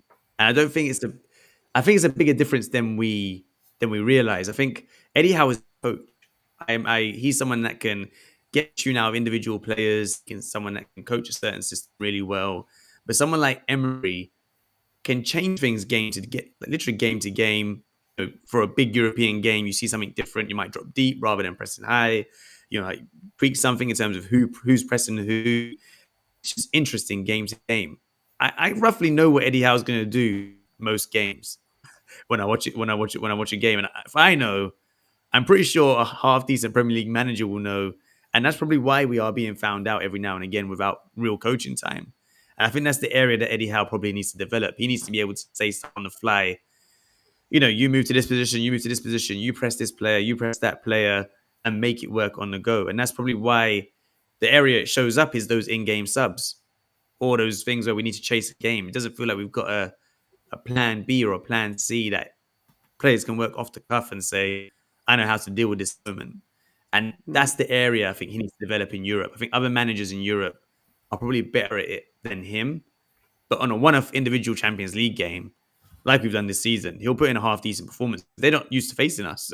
They're not used to facing that level of intensity, the Premier League level generally. You could argue Benfica, Union Saint-Gilloise, if I pronounced that right. We should be beating these teams, really. We should be beating them for the level of caliber player that we've got. When we go back to the Premier League and we face Brighton, it's the same old problem that we've had in the past 3-4 seasons. So that's the area I think Eddie Howe needs to develop. He needs to be able to just make changes to the team week on week, tactically, rotate players in and out, and should be fine. It shouldn't be you need to know my plans to play for a whole season before I make it work, like Ramsdale, like Jake Ramsey. Even last season, some of the players that we signed took time to bed in. So these are the kind of things that I think Howe needs to show this season, really. I just want to finish on what's it asking, Merrin, what do you think of these three morons? Thanks, Wazza. All sensible to me. I think he means the two on the top row and the one on Wynn's shirt. Brilliant. Getting back to training, because I think that is a really interesting point. This is what drives me insane sometimes. If the lads have got time to do this, now this is the latest from NUFC, right? Let's make dress a mannequin, right? Surely there's more important things that these guys should be getting involved with rather than dressing a mannequin. I mean, listen, I'm all for team building events and things like that, especially when it ain't going your way. But surely going out on a football field, having a laugh, having a joke with each other, doing whatever you want to do, but get the team tactics sorted first. Because to me, when I watch stuff like this and then watch our performances, and I'm saying, what the hell has this got to do with playing on the weekend? What's your guys' views on this? Well, I don't think that's a mannequin. I think it's Dan Byrne playing at left back. Bless you. The one thing we don't know about that clip is, when it was taken. They could have done all of that training already, and they're having a bit daft fun after training. So I but don't you know, we're talking about time is of the essence here, aren't we? You know, and that's what I said. It's like if we're in a situation now, and again, you know, Merrin will back me up on this. You look at our metrics regarding chances created. If I was the set piece coach, or I was, you know, one of the coaches out there, I'd say to the lads up top, you're attacking force, right then, boys. I want all of you on the field of play. We're going to do some work. Just finishing, just getting the ball onto your good. Yeah, well, what I'm saying is we don't know that hasn't happened. No, I know, but it's like I said, for me, when I see things like this, though, Win, it really gets on my nerves because of our performance levels have been so poor. And then we've just been talking about there ain't enough time in between games to get enough training in, and then you see this. So if they've got time to do this, surely there's got to be bigger things that they've got to be sorting out before they go and promote stuff like this. Do you understand what I mean? Well, I do understand what you mean, except that you're assuming that the time they're taking to play around doing that is coming off valuable training time, or that there should be every single second should be intensive training when they're there, and you know that's not real life, is it? Anybody goes to work. I know what you're saying, but you know, for me, would you think value would have been in, even if they'd done the training? Let's go and do some brainstorming. Let's go and watch the last video back, and I'm sure that's already been done. Right. But you know, and I'm saying, do you not think they'll already have done that? But again, I've always said repetition creates memory. You know, if you keep doing the same poor thing over and over again, and we've seen it this year, you're not creating anything different. So go out there, and again, I always say, if you've got an extra 20 minutes to 30 minutes, changing the formation, make sure that repetition is being drilled in so they can do it with their eyes closed without even thinking. You know, it's about that rebound memory, isn't it? So for me, again, and I'm only talking about myself here, I watch this and it really frustrates me when we see poor performances on the park, because I understand team building works, but it works in different measures. And I just don't think this is applicable at this present moment in time. Not to being broadcasted. Yeah, go do it if you want to as part of your team building, but don't broadcast it to the fans as if it's like, oh, look at us, we're all super, you know, behind the scenes. Because on the field of play, it's chalk and cheese. I was going to talk about for the last part. Humbug. Bah humbug, indeed. It's that time of year. What was I saying? So many in, so many out. How many shake it all about? You sent me some information when I'm going to close the show with this Merrin, do you know when reads a telegraph? And and you've been, I'll say, probably one of many that have been upset about the proposal for the Newcastle Sunderland fixtures and the allocation of the 2,528 tickets. That was obviously to apply. Supporters must have had 124 plus loyalty points to be eligible for ticket purchase in the first place. And there was only a small number of tickets that were reserved for a ballot for those not reaching the points threshold. So what I was going to ask you, I mean, again, I wanted to come to you first, Wim, because obviously you were the one that sent me this to discuss it. Why do you think this process exists then? I mean, is this something that you think, you know, what is loyalty type of thing for me? You know, what do you class loyalty as? Because you're a season ticket holder. You've been a season ticket holder for many a year. Unfortunately, because of these loyalty points, you're never going to get catching up with the team that the players, people that are already there. So the case in point is that there were 2,528 tickets for Sunderland, which I applied for, obviously, and I got me email back from the club saying, thank you for your application to attend Sunderland FC away match. Unfortunately, your application has not been successful this time. The loyalty point cut-off was 124 points.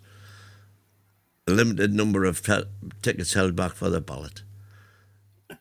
So that means that the one thing we know for certain is that there are at least 2,528 supporters who've got at least 124 loyalty points. Now, I'm sitting on 33. That's not because I've only wanted to go to 33 matches, because every time I apply, I haven't got enough loyalty points. So everybody who's going to Sunderland is getting another loyalty point. I'm getting even further away from them.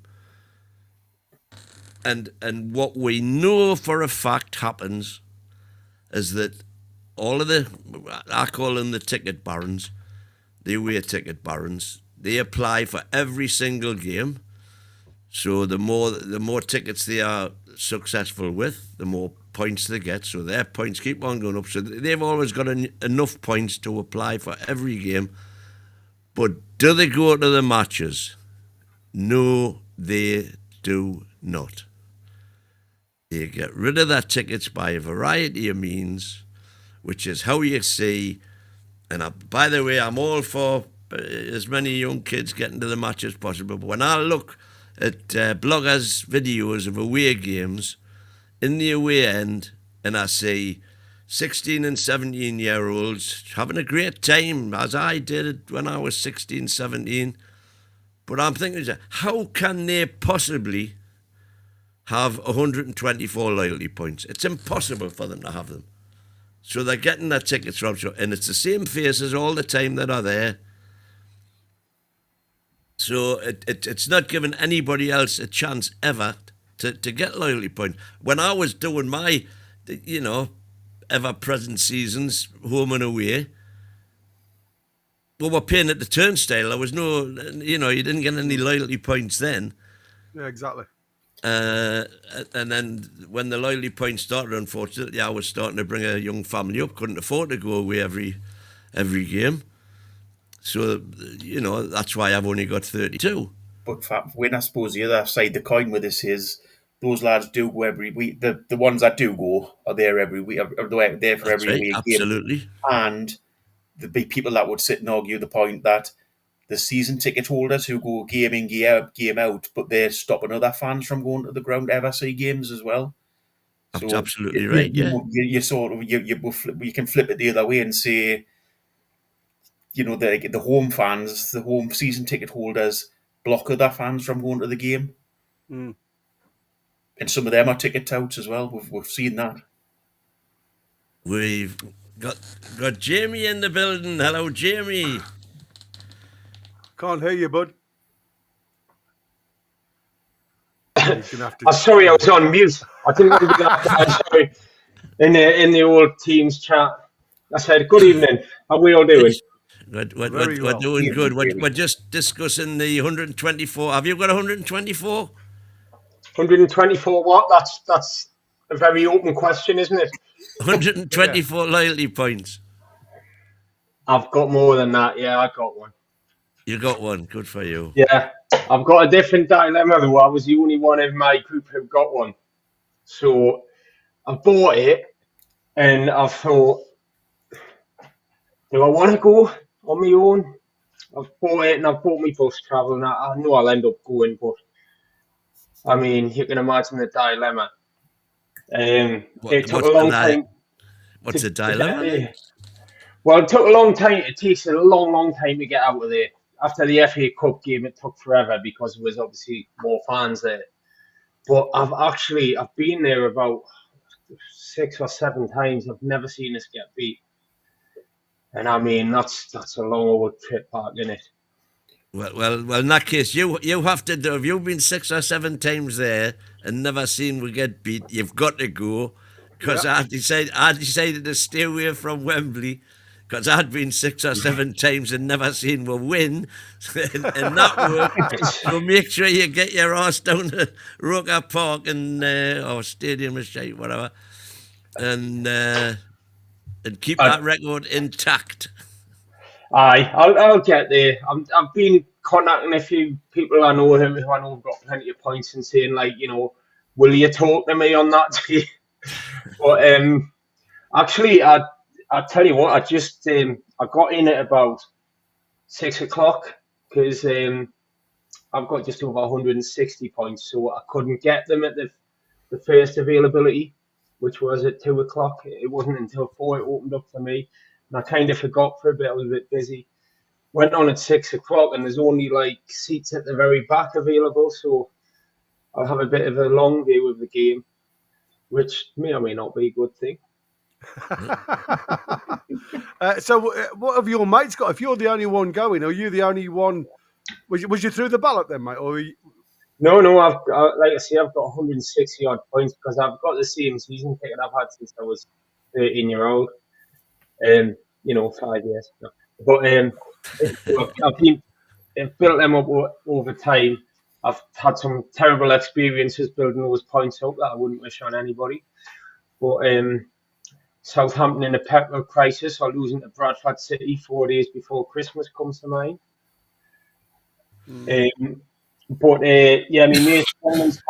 He's got like 114, so he just missed the cut. And the other two, Simon and Hutch, they're like around the 40, 50 mark, which used to get you wherever you wanted. But it's very borderline. Were you listening in when I did the prelim to this, where I was saying that the problem is that you're going to get one more now, so you're going to go even further away from Simon and Hutch. Now you'll be going, but there's a lot of people who've got the loyalty points, as you know, who don't actually go to the games, and that should be stopped. The person who goes through the turnstile should get the point. Yeah, it's a tricky one because like they do those ID checks, don't they, which are sort of semi-frequent, and they seem to have driven it down a little bit last season. But for whatever reason, I don't know if people have thought they can get away with it a little bit more. It seems to have crept up again, and they're all selling out with quite high targets. It's the dilemma is you do that, and it's a little bit 1984, isn't it? A little bit ID cards, policing people, but on the other hand, I kind of think of a better way.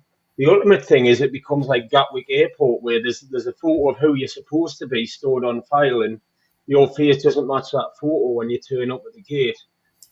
You're not getting in. Yeah, it's going to be an interesting one. With the Sunderland game, are they going to put the coaches on from Newcastle again? They are, yes. They're charging a £5 though. You don't miss a chance to make a buck. And do you have to go by the coach, or can you get there by yourself? No, you can go by whatever means you choose. It's not a bubble match. So I mean, the only option they could have done was if they made everybody go by via Newcastle, is Newcastle do the checks before the coach? Yeah. Well, last time out they just handed out paper tickets as you got on. So yeah, that's right. Pretty much being anybody when you got there. You had like a ticket for the bus, and they just doled them out. You didn't have any choice where you sat. Yeah, let's throw this one on then before we go. Thank you, Corey. Wynn's been a season ticket holder since 1881. How he's not qualified for a ticket? Why? And what I saying, Wynn, why do you need to go to Sunderland for abuse, man? That's exactly. I just want to finish my tour of duty with putting this one on. According to L'Equipe, we've been linked with this wonder kid, Siddiqui Sharif. Although the attacker has netted just the 3 goals, they have been netted in the 25-26 League One campaign across the last 5 matches. Most notably, Sharif has scored against Monaco, Lorient and Marseille, helping Angers secure 5 points across the triple header. As such, Sharif has announced himself as one of the top young talents in France's top flight, and he's been backed to eventually move to a bigger club. Fees around about 20 million euros. So there you go. Cool. And that is me done and dusted. Thank you, Wynn, Boki and Meron for joining me from the 8 o'clock to the 9:30, and let the fun begin, I should say. Hopefully it's as loud as it was yesterday. I can just sit back and relax now. Meron's got to get away, but don't forget, lads, everybody watching, get into his game at 2 halves. Excellent tactical videos on that. Hold on. Hello, do you hear me? Hello. Yes. Chris. Tell us about, where can we find your channel, Meron? Tell the folks. Yeah, it's a game of two halves on YouTube. I was doing a bit of, we call them Big Six alongside Newcastle content, but now I'm going full in Newcastle. So couple episodes a week is what I'm trying. So tune in if you like a little bit of player analysis, tactical analysis, and just general Newcastle chat. That's good. Tune in on YouTube at the Game of Two Halves with Marin. Thank you, Marin, for coming on, man. Appreciate you very much. Thank you, Boga, for coming on. And Gary, of course, having a great show. Early news night every night, Monday to Thursday, here from 8 p.m. UK. The late night show starts now, ladies and gentlemen. Set up for maximum confrontation and super opinionated debates. The NUFC Late Night Show with Chris the American Man, Derek DeMadiwan, Andrew Boki, and the rest of the panel. Monday through Thursday from 9:30 p.m. UK and UFC Talk Radio, the voice of the Toon Army. All right, we are live 9:30 in the UK, ladies and gents. Let me guess. The tune is rainy, cold. No, it's not raining. It's miserable. It is where I am. Is it? That's in Washington, all the way in Washington, though. Are you in Washington, or are you? No, Yeah. Paul. Yeah. That's you in Washington, and your brother said he was in Gateshead. Right? Yeah. Yeah. Okay. There you go. You should be going to Washington Old Hall next time you're over here. See where your founding father originated from. Where his That would family be came lovely. from. That would be lovely. Yeah. No. Somebody told me. Was there a museum? Or no, his house was there, right? Something like that. Yeah, it's his house. Yeah, you can obviously go inside and have a look around and stuff. Yeah. I'll get yourself along. That would be canny stuff, man. See, we links back to the motherland. But George Washington never ever lived there. No, he was born over there. One. Who I know, but who linked the house? I mean, so they had to find out lineage going back to that house. Yeah, It was his parents, wasn't it? It was pretty grandfather, close. I think. Yeah. So It's all written Like down. when? Did What's you used to that? go drinking? Did you used to go drinking with him? Obviously, doing the stock. Come on, man. He couldn't have drank. George Washington was old. He's overage. Mighty Wayne wasn't of age of drinking yet, man. He was probably about 10 or so. But anyways, folks, late night show. Is that not drinking age where you, Ollie? Oh, well, in Peru, it kind of is. In America, no, we got to wait until 21. But Jamie, Tim, and Roy, and unfortunately, the Mighty Win, live on NUFC Talk. So, you know what I wanted to do today? Something that we haven't been able to do for the whole the Monday, Tuesday. I've been trying to go back and look at the games because I want to see where it went wrong as far as games is concerned. I don't care about talking about the transfer window and none of that crap because you can't fix that. You can't fix that. But somewhere along the lines, what game was the defining game to say we're having a horrible season now? I want to know, and I want to go back game by game and take a look at those. We got a super chat there. Win. You want to get to it? Or Wishy-washy soap Dodgers. Sunderland overflow, man. Not at all. There's half Geordie's here, I can assure you that. Oh, Tim's rent, man. Tim's rent. That's poor. That's really poor from him. We got you on the soundboard, baby. We got you on the soundboard. Crystal Carvia Park. Yeah, man. You got to be careful. By the way, lovely show the other day. Tim and Peter, the Toon Twin show. That was lovely. And so we're gonna now once you start, you can't stop, man. Yeah. No, looking forward to next week. Definitely, It was good to get the first one done and dusted. Next week it'll be good. So looking forward to it. Practice makes what? Makes something. I don't know, but perfect. There you go. Practice makes perfect. There you go. NUFC comparison as well with Jamie Smith. Then you got Hutch and you got Simon, not Simon Jordan, but the other Simon. And weekly as well on NUFC Talk. And yeah, my man Hutch, you got to hold down the fort. He's my top man, Hutch. Yeah. What about Roy? Are you in the pipeline, Roy? Did you say, Chris? Or? Oh yeah, him and DX, NUFC After Hours. Hopefully, that's coming up as well. We need people to step up, man. We got to step up. 5 a.m. with the vampires. Oh yeah. So you're gonna do the late night show and then jump onto your show. So it's gonna be a good old 3 hours straight. From what time is it right now? It's 12:30. Not Man, that is criminal, that, man. So midnight over there is 2 a.m. basically. So you're going to be on until 4 a.m. knackered. Wow. But, you know, it I'll is what it send is. you the Red Bull bill. That's what the Toon does to us. We just come in here and talk Toon, man. That's what we do. Win, don't bring that's Andrew Barnwick in the background. Don't bring we got internship, man. He's an intern. He's just sitting and watching. Hey, Andrew, don't do anything Win does. Do the opposite. And that's as far as you do that, as long as you do that, you'll be all right, man. So yesterday I got started kind of with the Aston Villa game. I mean, everybody, even Win they thought that we can win every game this season. We just been unlucky. But you can say that Aston Villa we should have won, right? Is everybody in agreement with that game?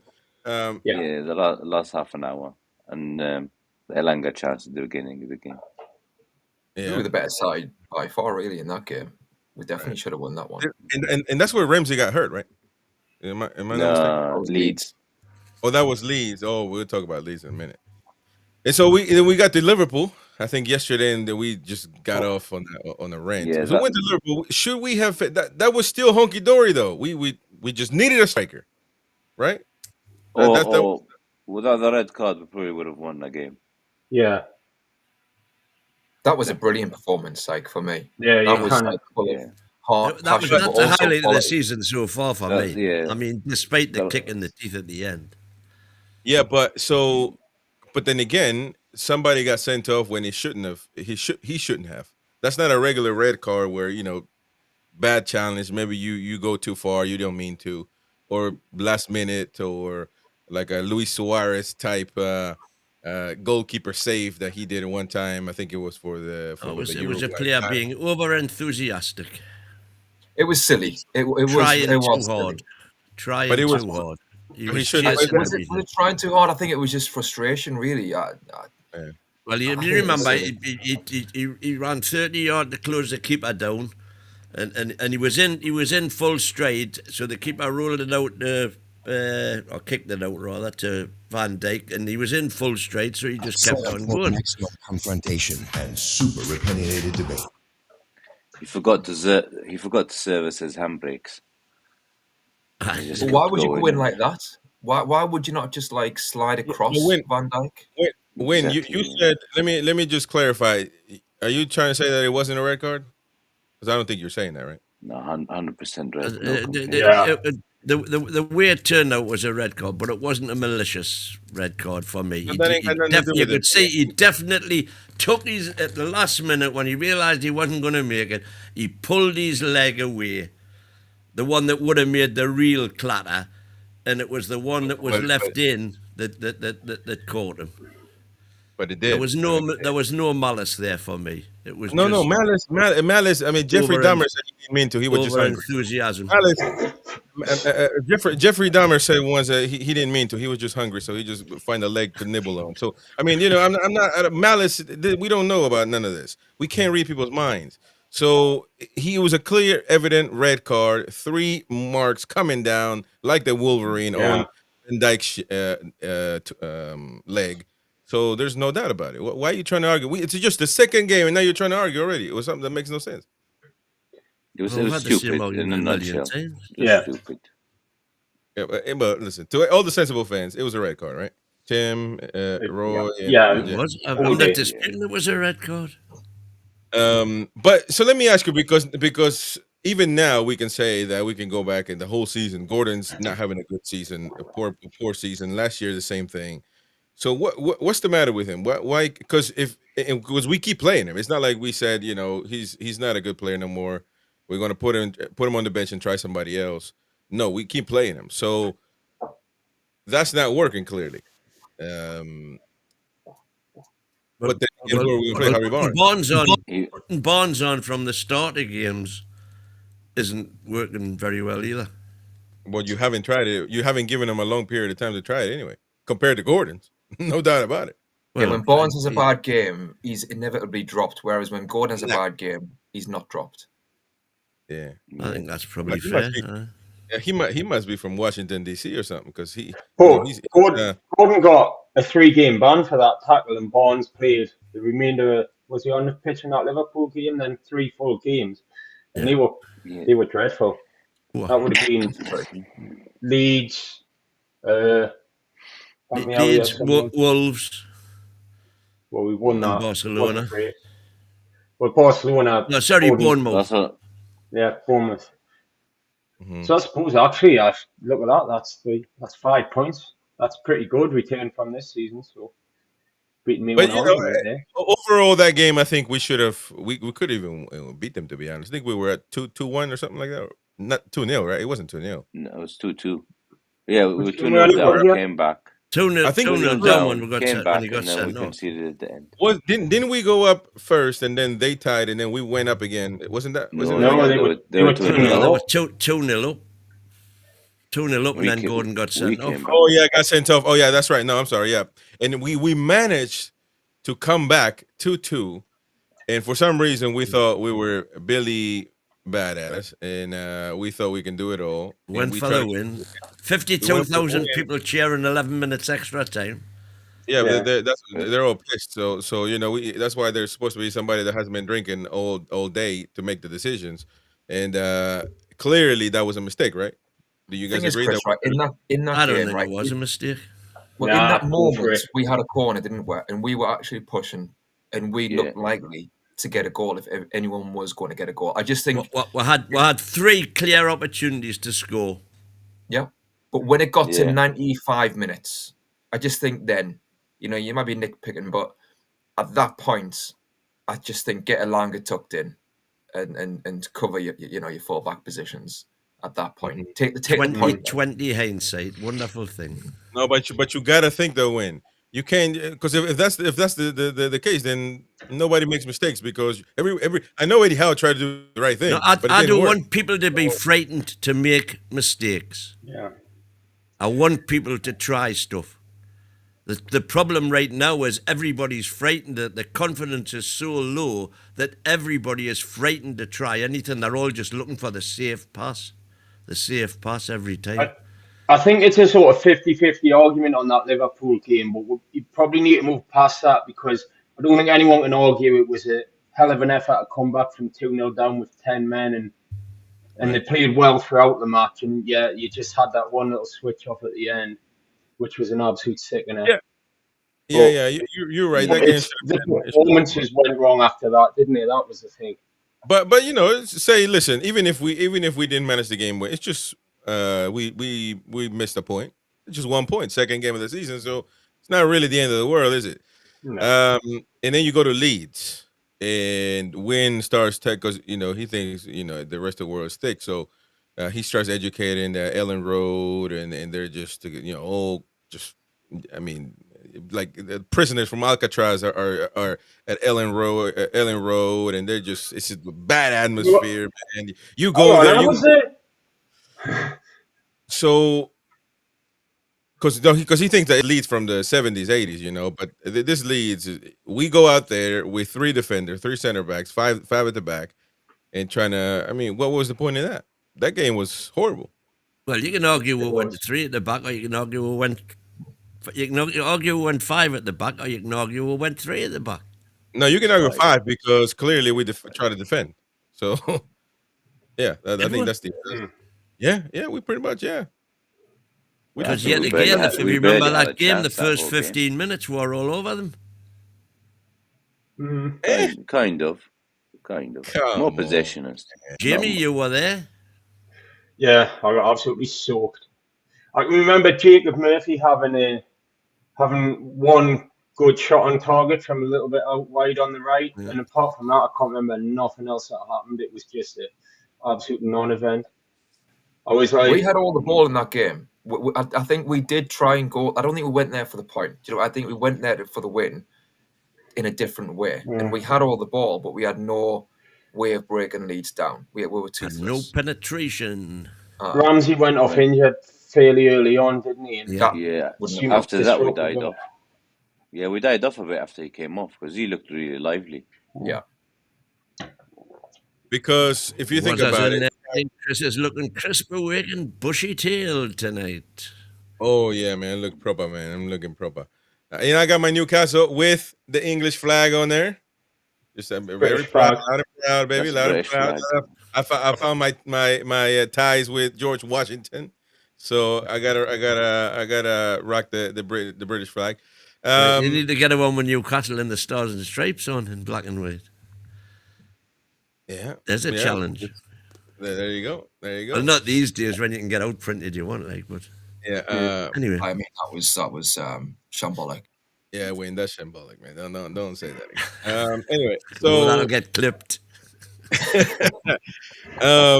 Possession. So possession for that game, we had 53% to 43, 57% to 43 of lead. So yeah, you can say we had the possession, but 3 shots on target compared to 1 for leads. So all that possession, man. What? You just got the ball. And actually, you're saying overall it was 53, 47 or whatever. But if you remember the game as well, the first half, we were something like 62-38. It was, it was the possession stats in the first half. I'm sure, if I remember correctly, we were completely on top, but not doing anything with the ball. Not enough. I mean, Leeds were compact and played. You've got to give them a bit of credit. They were really stubborn and really organised. I know it's not the top team. It's not one of the top teams, but they turned up that day in terms of being organised and being tough to break down. But we just couldn't manoeuvre the ball to create those even half chances, really, to get some shots off. A lot of creativity. That seems to be the theme for me. But yeah. I think if we nick one, that's a good away performance, isn't it? If that Jacob Murphy shot goes in 1-0, you say that's a good away performance. But that's maybe the point, that we played better in the first half and there was no impetus to go after the win in the second half. Bearing in mind they've just come up, we should be fitter, we should be more used to the pace of the Premier League and able to get at them. And like I say, the second half was just a chore, man. Soaked to me bloody skin. Yeah. So in that lineup right there for that game was Osul up front, and Wynn said that we didn't have a strike at the time, so therefore that's why we lost, But we didn't create anything. So I want to know what Van Basten would have done if he was in this game, because we didn't create anything for him. Or Ronaldo Nazario, what would he have done? We didn't create anything. He would have done more than Sula did. Well, but we didn't create anything. That's the point. So they were both quite creative players, really, weren't they? Like Ronaldo was playing with the ball at his feet, and Van Basten Ronaldo was the greatest ever, to be honest. But I'm talking about the proper one, not the one in Dubai somewhere. Where's it? Not the one that's got all the records. No, not the one that's Livramento on the left, and that's probably, you can think that's probably the best. But we didn't know about Chiao yet because he was on the Eddie Howe trial run, like Netflix. He gives you get a month trial with him before he even puts you on the team. But yeah, Botman, Shar, and Byrne on the left. Look, Byrne was playing on the left in the beginning. What happened? No, he was centre back, wasn't it? Because Livramento was left back, and that's true. Right and back. then you got Trippier in there, and no, this was 4-3-3, man. This wasn't really. No, you had Share, Botman, and Byrne at the back. Yeah, but we had no left back. Trips into Livramento. Livramento was left back. Tino is left. Gotcha. Yeah, Livramento. Then, but how's this working? Because Ramsey, who's the left wing thing? Because Gordon is not playing here. The lineup here, midfield was Ramsey, Tonali, Guimaraes. I think Tino was more like a full wing back that game. Then you had Murphy right, and I think you had Barnes left. And then Murphy's on the right, and no Barnes. Livramento. That's why it's kind of odd. Barnes. That was the thing. We went 3 at the back, dropped Barnes. It would have been Ramsey or Joe Linton if he was playing, pulling out to the left. And Ramsey came off and Willock went on, didn't he? Yeah. And Sula up front. So, but can we agree that this was points wasted here? Mm-hmm. Yeah. Yeah. 2 points but again, wasted. I still maintain it's because we didn't have a striker, but proper striker. Well, I think we're The playing a thing lot is, worse, the even though midfield that and the wasn't. wingers create Oh, nothing. right. We Again, haven't had a proper Yes. striker since Chris Woodman, and he didn't even score a goal. So that proper striker is long gone, man. I mean, that's a proper number 9. Isak was a striker, and Wilson. Yeah, Chris Wood's an old style centre forward, but the thing is that Isak is he also got out and he dribbled the ball, he ran, and that's his thing. It wasn't we used to play the ball into Isak again, man, on the advance. Okay, but we didn't even do that with Osula at that game, so it's a midfield. Yeah, and then we go to, but it's still not the end of the world. Not the end of the world. Just the third game. Wasn't. Yeah. But some of us at that point out, had 2 points. Some of us are pointing out things are not looking too well. Meanwhile, others are happy clapping. So then we get to Wolves. And Voltemada is in. He's ready. We go to Wolves. And we are home to Wolves. Yeah, well, yeah. We are home to Wolves. And, I keep losing this damn thing. It wasn't great as well. But it was not good at all. That's the thing. We won, and we Voltemada scored debut goal. We scored. Yeah. All of that was great. And all of that was that's kind of what made really the game, really. That Voltemada comes in, Isak, blah, blah, blah. All of that made the game. But really, we didn't play well. It was a good assist from Murphy as well. He was on his game then. Got to give him credit for that one. But overall, I actually didn't. I was at work. I thought the assist was Tonali, by the way. I'm pretty sure it was Tonali. No. Murphy assisted that goal, and he assisted the goal in the game before against Barca. Okay. I know Tonali against Barca once with the cross. But but again, that's a home game, by the way. People say that at home we've been playing brilliant this season. I still don't find that. I don't agree with that. But that's Wolves at home. We beat them 1-0. And the fact is, though, because we win some of these games, people get blinded by that. And they think that we were champion. But the reality is not that. Now you go to Barcelona the next game, and Voltemada is on the bench. Shocking decision, in my opinion, because he should have been playing. And in the first minutes, Ilanga was the person that gets was Barca before Wolves or after? Barca was after Wolves. After Wolves. And so Murphy got the assist there with Gordon, right? Yeah. Okay. And Ilanga plays for the Champions League, not Murphy. But Ilanga, in that particular game, he had opportunity to get a couple assists.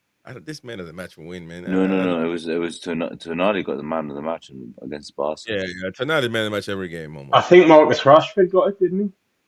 Well, man, was it? Rashford knackered us, no doubt about it. Yeah, but the thing is that Ilanga, who I think is becoming a flop, but that game he should have a couple assists. Gordon doesn't push the ball in. He was shocking. Yeah, that really won. Ilanga played really well in that game. Like you've got to give him credit for that. That and the Liverpool game were the two massive standouts for Ilanga this season. And when I'm watching that, I'm thinking, yeah, we've definitely got a player here.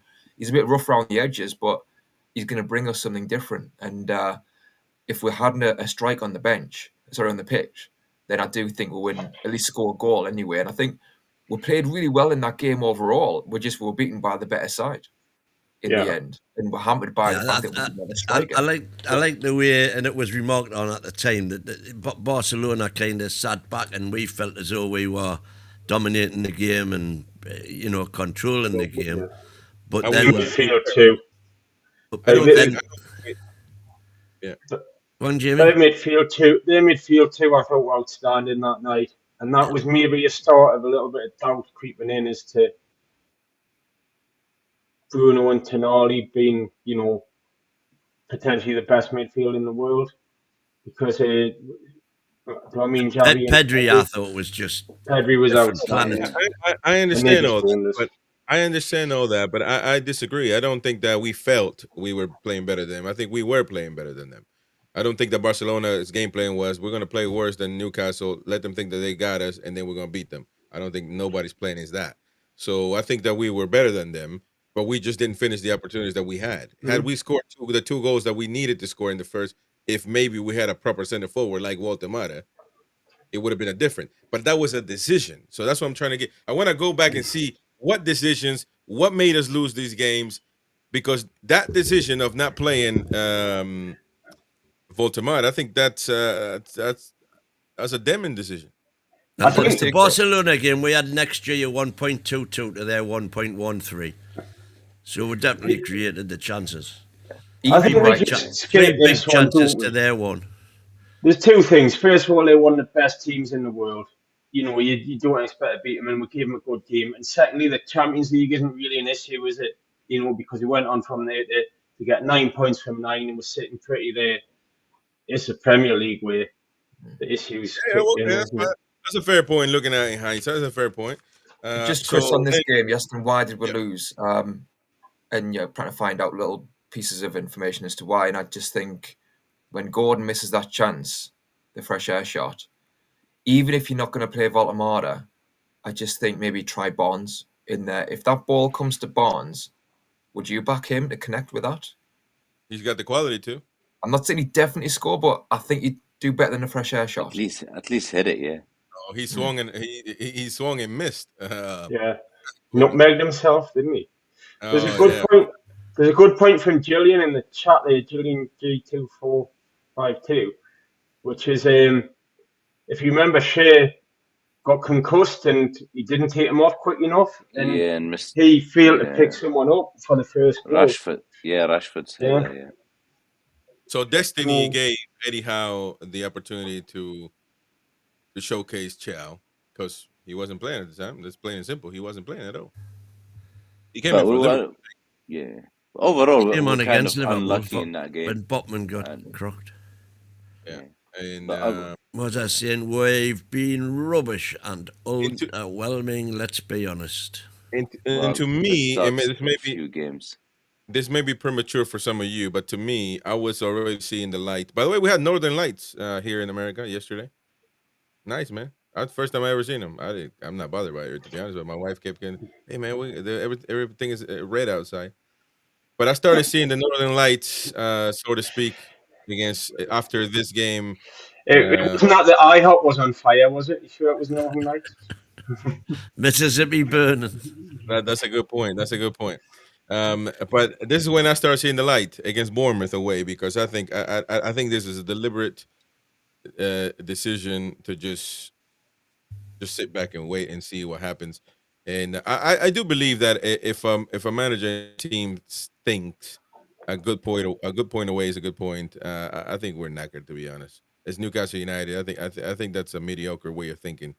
And we go to Bournemouth away, 0-0, and they batter. I mean, we there's no way we would have even, and we drew, by the way. We had flashes. They didn't batter us. I think they did. I do. I know you're going to pull up stats, but I'm going to use my eyes as well. We were poor. I think they were the better team, but we should have had a penalty as well. 52-48. I mean, this possession game that we're supposed to, I don't know, have, or that we had even against Leeds. We even lost that against Bournemouth. They had the ball the whole time. They were in control. Well, 56-44. You'd expect the home team to have better possession most games. Oh, no. The thing is, but Bournemouth were on fire until that game as well. Well, our XG there was the lowest of the season, 1.14. Yeah, I mean, with Bournemouth are a very good team, right? Yeah. And I want to I've got an opinion on kind of maybe Eddie Howe and going forward and stuff at the end of this, right? But on this game, I'm not going to be as harsh, right, on this particular game, because it is not an easy fixture. For all Eddie Howe's faults, right, I don't think he would go. I know he played wing backs, but I just don't think he goes to games wanting to shut up shop and get out with a point. I just don't think that's in his makeup. And I think we went there to try and play a different way, perhaps, but still to win. He's trying to cover different weaknesses and trying to manage the game. And it wasn't great, obviously. It wasn't great. And both teams cancelled themselves out, I thought. And I think there's a lot more. I think things have unravelled a lot worse since then. I don't think Semenyo played good that game, and he had been playing great. And I thought we got lucky on that one. But I for example, I started seeing that something is not going well because I also start seeing that Eddie Howe is changing from game to game. There's no consistency. We didn't play the same. We play 4-3 in Champions League, and in the Premier League, we go 5 at the back. Same thing. The Champions League game, we went 5 at the back as well with Leeds. So I start seeing just changes to make changes, and I didn't see the purpose in any of that. And I thought, and even I said at the time, I think you risk confusing players because what do you want? I mean, you play Miley as well this game, Willock, who and I think Ramsey wasn't available, obviously. Well, that's the only game that Hall and Livramento started. But in the midfield, we ended up with Miley and Willock playing because obviously Gordon was serving the last game of his ban. He dropped Bruno that game, didn't he? And he dropped Bruno that game. He rotated Bruno, and that's the game that everybody forgets about when Miley played. And the Lord in his performances against Benfica and Fulham, but he came in that day, and this is when he had 5 behind him, Tino and Hall bombing up the wings. But him, I blame Willock more, but him and Willock that day were just completely ineffective. They were just headless chickens. I remember in the commentary when we were doing it, I was saying, what on earth is Willock doing there? Why did Miley not just do whatever, And you've got to mix it up, Chris, as well. He's got to change the personnel, and sometimes that might mean a formation change. If you look, when we get back, we have 2 games a week. If we get a League Cup semi-final, and if we end up in the playoff round in the Champions League, between now and the end of February, we'll have Saturday, Wednesday every week, or whatever games they play on. And you need your squad for that, don't you? And that's part of it. A couple of these guys aren't really capable of a step up. I mean, the first team isn't doing great, but no one's taking that chance when they're given it, when it does do the rotations. Why? I don't know. Yeah. And so, that was a bad game. And then you got the not the FA Cup, sorry, the Carabao Cup, which, Bradford City, I mean, that was easy. It was hunting at the zoo, but I believe Chow played that one as well. Let me click on this and see what we got here. As far as the lineup is concerned, Kraft play here. I mean, Botman, Chow, Lewis Hall play, Livramento as well. They play that game win, so you're knackered. You're lying. No, I'm talking about league games. Okay, well, anyway, that game is easy to that didn't determine anything. And then you go to Arsenal, and then you're in Newcastle, but you play against Arsenal. And to me, that was a devastating game. Again, you keep talking. If we're going to talk about Arsenal fighting for the league, so therefore it was you don't expect to win. I don't buy that nonsense. I think that on paper you can talk about that, but when the ball gets kicked, you got to look at what happened on the pitch. And we had that game nailed, and we literally lost it. We could have won, but I don't think we really deserved to win. Arsenal missed loads of chances that game, especially the first half. They missed a load of chances, yeah. They missed a load of chances. Was great in the first half. But that's what the goalkeeper's there to do, to stop. But then we 1-0 up, and then you look and it's like 10 minutes left. That's it. You're 1-0 up. So why can't we? And I think that would probably be the I don't know if the games before, but the first times we can't manage games, because from then, maybe from Liverpool, you can see that, because we just keep losing them. We have the lead and we end up losing. We end up giving up the lead. And unlucky with both headers as well. Mm. You can't blame Yeah, Howe true. for that game, and we just No, lost no. against a top team as well. Well, I think there's two things there with that game. I think the first thing is the play decisions costing us, like Nick Pope's decisions. First with a throw out and then coming out for the cross. Even though it was a good header, it was poor from Pope. And also the team as a whole in that game, they weren't good enough in terms of Arsenal were the better side, and we just couldn't get a grip with the ball. And we got the goal, and it's as if we're just relying on that one goal. And yeah, you can win games 1-0 like that at times, but I think you could see that when we had the ball as a team, we were well off it, really. I don't think I've ever looked at the clock as many times as I did in that game. I keep on over 12, and it normally bites you. It normally bites you. And the, the clock seems to stand still and say, bloody hell, is that just a minute since I last looked? Yeah, after they scored the first as well, they just bombarded us with chance after chance. They had better chances than the goals they scored as well, but yeah, they had four big chances to our one, and I still get nightmares. XG 2.04 to our 0.61. Yeah. So super chat here. I think Warren's his question: when is a team not a team? Elaborate. I don't know what he's referring to there. That's somebody. Nah, we've been a team. That's what McLaren team. That was not a team. We've been we've been crap and underwhelming. Let's be honest. Well, we're being honest. That's why we're looking back at these games. No doubt about it. Jamie, what do you think about this game then? I think it's not dissimilar to recent games against Arsenal. We just couldn't see it out.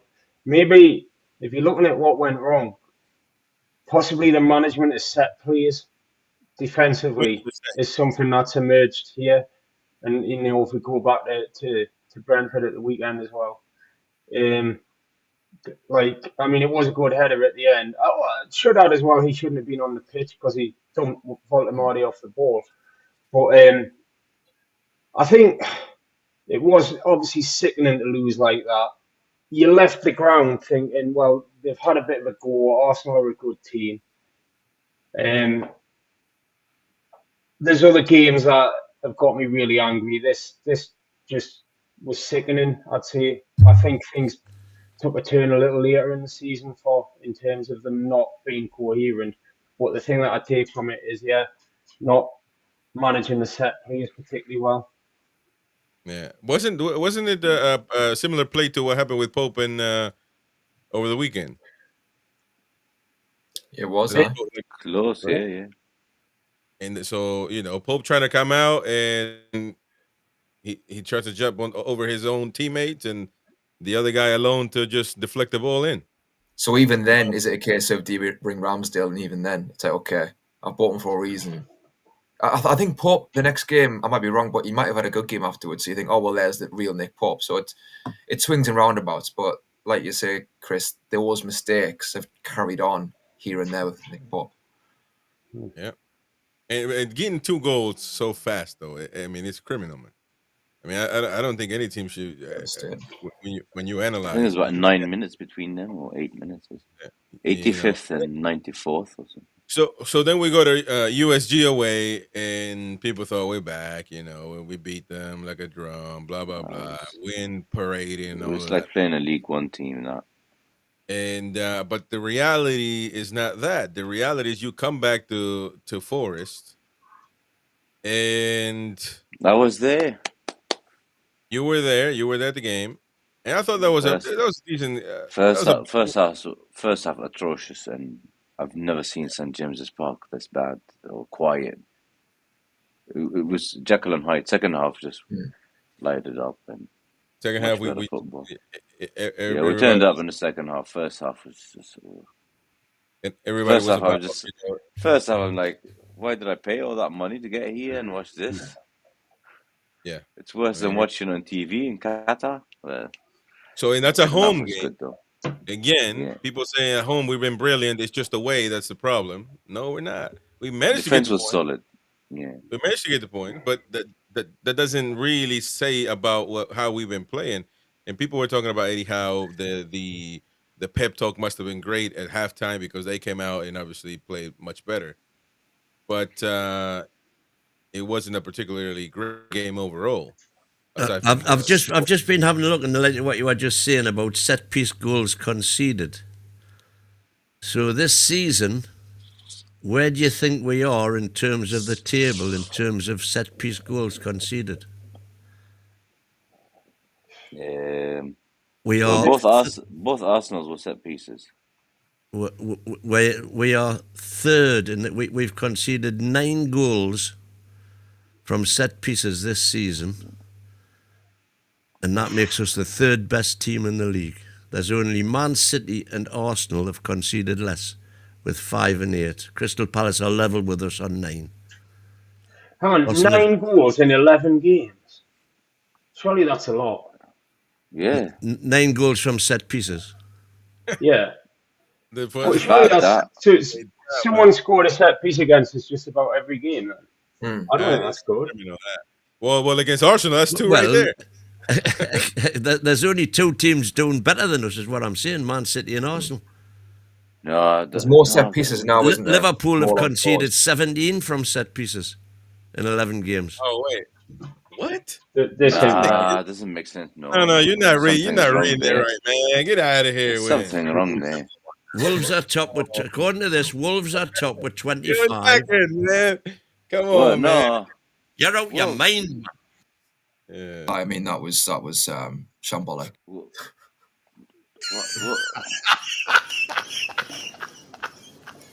Hey, wait, what are you on about, man? We having a serious conversation. We're having a serious conversation, man. And we haven't conceded 9 from set pieces. Oh, wait, man. I'm trying to. 9 is a lot of goals on 11 games. Yeah, that's bad. No.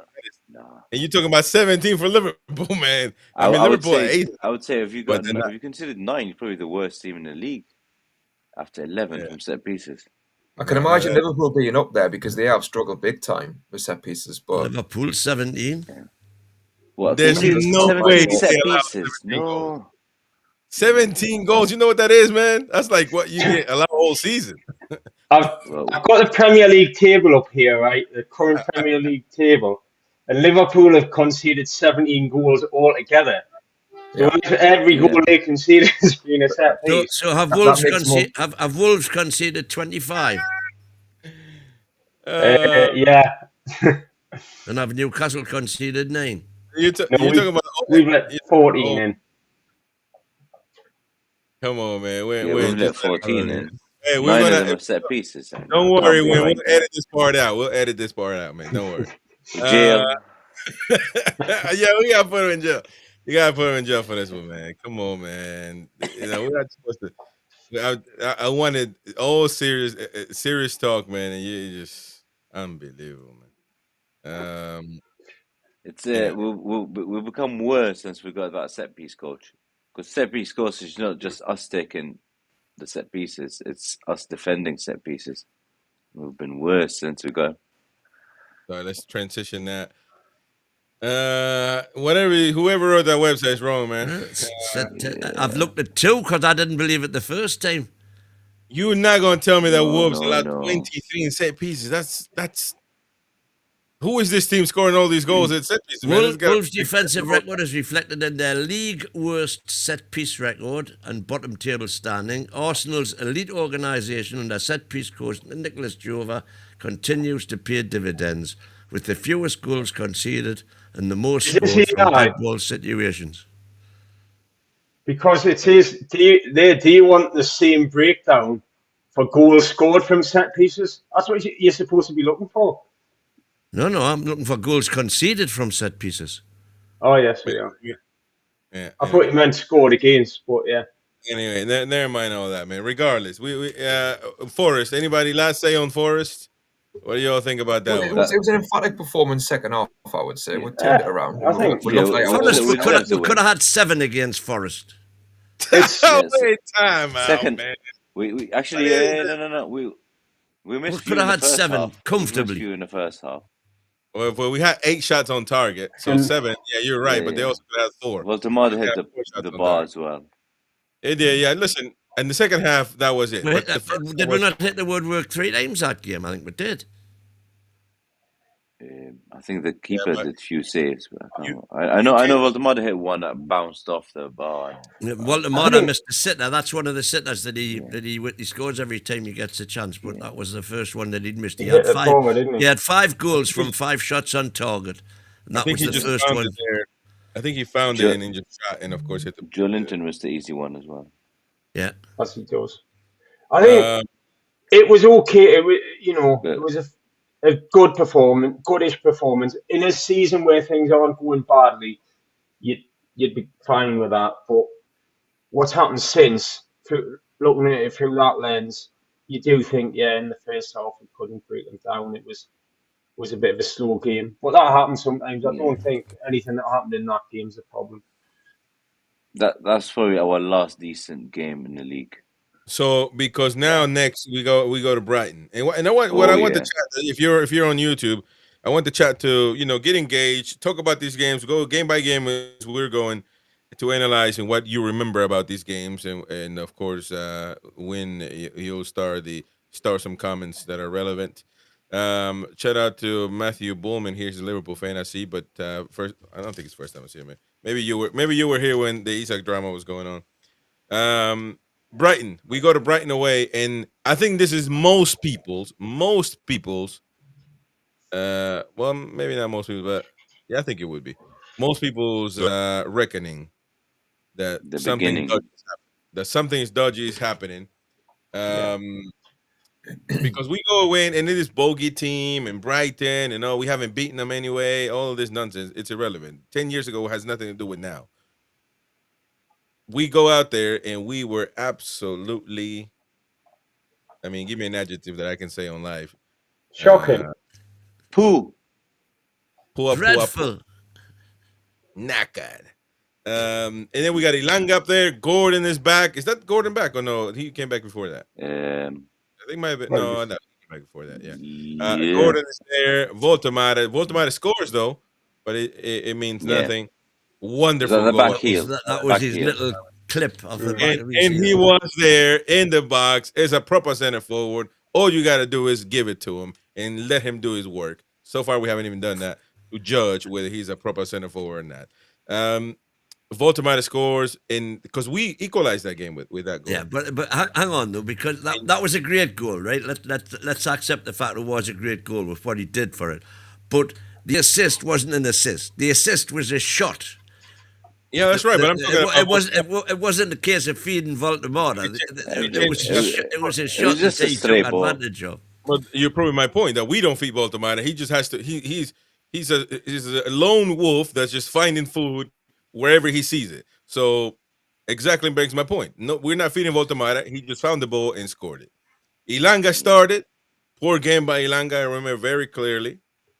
Tonali, Jolinton, and Guimaraes, all three get subbed out at the same time, the same game. That's got to be one of the few times that's happened. All three come out, and we play Botman Chow, and that we've been playing with Botman Chow and Byrne on the left. It was after the internationals, and Jolinton and Bruno had that long. Well, Bruno had that long flight. Tonali played 2 games with Italy. And it was understandable. He shouldn't play them anyway to start with. Yeah, that's the point. I think. Exactly. I think that was an option, wasn't it, to do a bit of rotation there with those 2 Brazilian lads. But he shoved them straight in, and they just couldn't run anymore in the second half. Pierce Warren, thank you for the super chat. Matthew, get a job here on here, bud. Matthew was saying, why are Sunderland 4th, guys? Would you take Labrie? No, I wouldn't take any Macam player whatsoever. I don't think they're any good. He's the manager. Oh well, not either. I wouldn't take him either. They're all. I mean, they're all really. Be careful for what you wish for. They're on a great run, but I wouldn't take any. I don't think any of their. I don't even. Teams have come up and went on a great run. They won't give no prizes out in November. Let's wait and see when it comes to them. Exactly. End of January, So- we'll judge it. Yeah. But what else about this game then? I mean, So But I it would showed deserve nothing, frailty. that one. It showed frailty with us, didn't it? You know, and it was like we weren't tough enough in that game. And for the goal, we're wide open. Why are we wide open like that? We've got the goal back to make it 1-1. You know, you've got to be then, okay, we've actually got back in the game. Thank God for that. Let's be tough about this. Let's not let them back into it. And why we're so wide open when the ball goes forward like that. So I think it spoke to even perhaps the tactical element of it, where we don't have a number 6 who sits in front of the back 4 and sweeps up those sorts of moments. I think that's an element as well to it all. it was. I'm kind of looking at the plays here. That was the game where Byrne. So it's Botman with his man. Botman doesn't follow the man, and Byrne comes in to tackle, and that rebound, the loose ball goes to Welbeck, who just basically clear and wide open shot. And I blame Bruno and whoever was tracking, because they were trotting back instead of covering that man that was going to be by himself. And so, but that was the 83rd minute. I mean, it's impossible to get back from that. Yet another late goal. And this, if you remember at the time, what I said was, we just aren't as fit as we used to be. The one thing you could guarantee under Eddie Howe was that our 11 would be running the other team into the ground. It never used to bother me when teams used to come to the park and keep, manage to hold on for 60 minutes, because I used to say, just wait for the hour mark. They can't keep that intensity up for 90 minutes the way we can, and it's just a matter of time, and it used to happen. But now it's us that's tiring in the last 10 minutes. We're tiring, or we're not determined enough. Well, or whatever. The intensity is not there for 90 minutes the way it used to be. As well. Yeah, and we're not rotating enough to lend a hand to that situation. Yeah. But when we had that intensity, we weren't rotating then either. Less games maybe, but I get your point. But I think it's the difficulty now is with Europe. Like we had 2 years ago. That's the challenge now. Can we play these games in short spaces of time? And don't forget, obviously, the 2 Brazil lads are travelling all over the place as well. I think that's a factor. There's all these elements that you got to consider. I think we're not rotating like we should be, and I think maybe these little differences are kind of impacting us. Plus, you're going back 2 years and so as well, and even 3 years ago, the players are different dynamic. Yeah, different dynamic, bit younger players maybe, not as stale. So there's all these different elements that come into it. Mm-hmm. Yeah. Indeed. I think they are factors, but the main thing for me, right, is, and I think you're kind of getting at this, Chris, they don't seem to have an idea to try to win the game. That goal from Voldemort, who scores that goal? That's just a work of magic. You want a goal where someone puts it in the box and the striker puts it in. We don't even have a shot like that. No. They get it in midfield and they pass it sideways and back to Botman and up there, and you're thinking, come on, man, get after this game, do something. And there's not a plan for that. That's been the theme. That's a great point. I wasn't going to bring that up because I was going to get called an American bedwetter. But now that you bring it up, I can just, lean on you on this, because that's why I don't think that game against Forest is that amazing game that some talk about, because we scored a penalty. The Voldemort had incredible execution, and we scored a worldie by Bruno that you really are not going to get. That's not the norm. You know what I mean? So I agree with you 100% that we don't really, I can't remember the game, really, the last game where we actually created something and we had 2 chances, both the Fulham and the Forest games were won very narrowly, but the big chances were created. We could have had 6 or 7 in both of those games. Quite comfortable. No, not the Fulham one. 6 or 7, man. The 6 Forest or one, 7, not man. the Fulham one. You keep on saying that about 6 or 7, man. I don't know what you're watching this stuff for. Now the Benfica game after Brighton, Benfica after Brighton, easy. But Again, Mourinho left us a nugget, maybe because he's a Geordie and he's just trying to, let us know that and I think he did congratulate Gordon on the pitch. We saw that video. And Gordon said Mourinho told him like you're too much or whatever. However, when Mourinho came out to the mic, he said when you got players like Barnes coming off the pitch, then he gave him a great praise because Barnes came on and boom, boom, boom, knackered, and we were done. And that link-up play with Barnes and Voltamata, we have never on the right side of the pitch. I think we saw it one time, and that's it. After that, why can't we try to exploit that? Because you got to try something new if it's not working the way you're playing. So Benfica could have been that one teaching game, but you go to Fulham, and man, that's at home once again, at home, where Win says that we're brilliant, and that we won. But man, that wasn't a good watch, man. That was not a good watch. It was okay. We deserve it though. That one, Benfica was a better team. Well, Benfica, actually, yeah, Benfica. Yeah. Talking about Fulham. Oh no, Fulham. We were super lucky.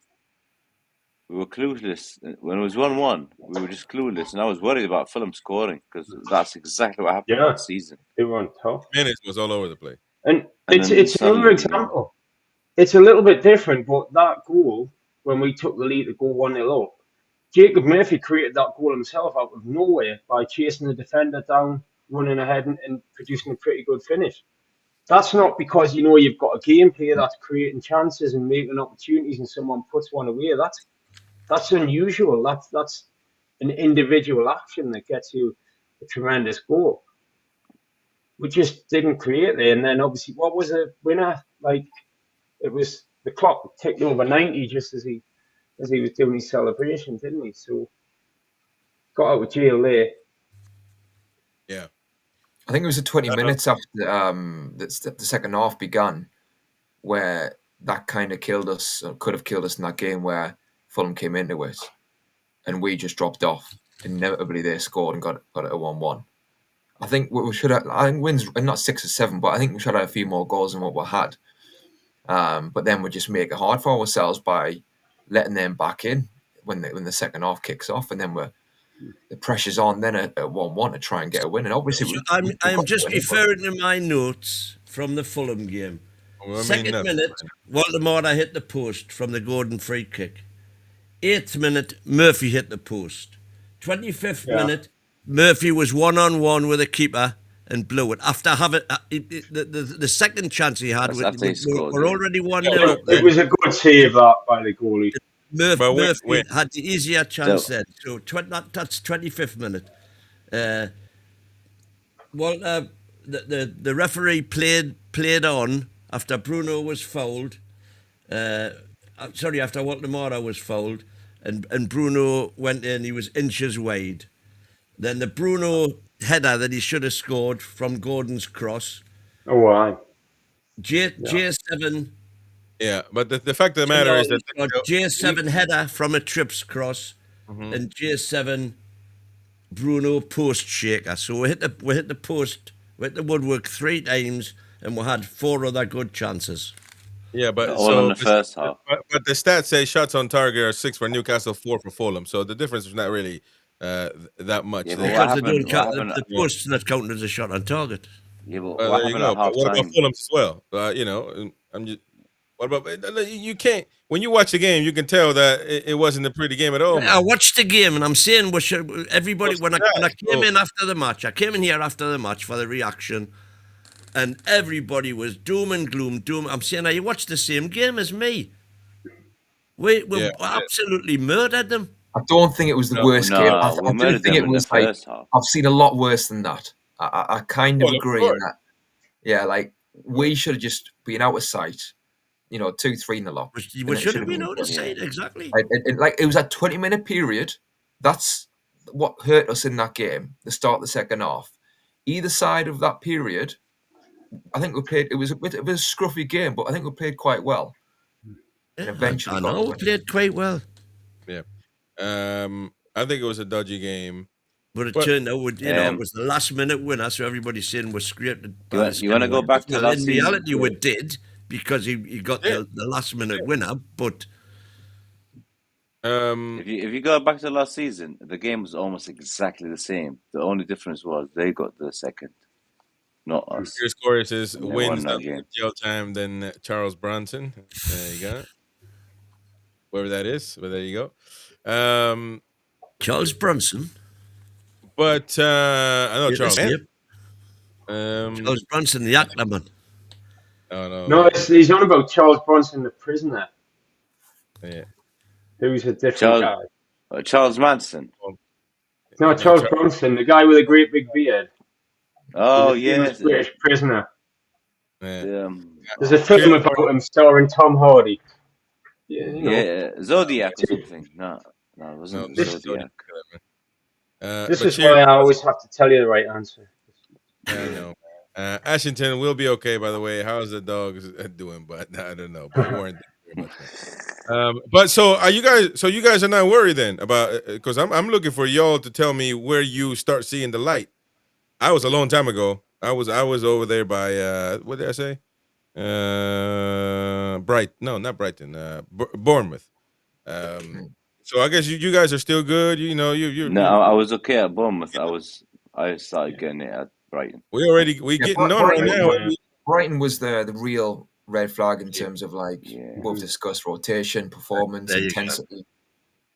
Yeah, there you go. There you go. That's I think most people's Brighton was the one that's like, man, what's going on here? And then you go Tottenham and you play really good.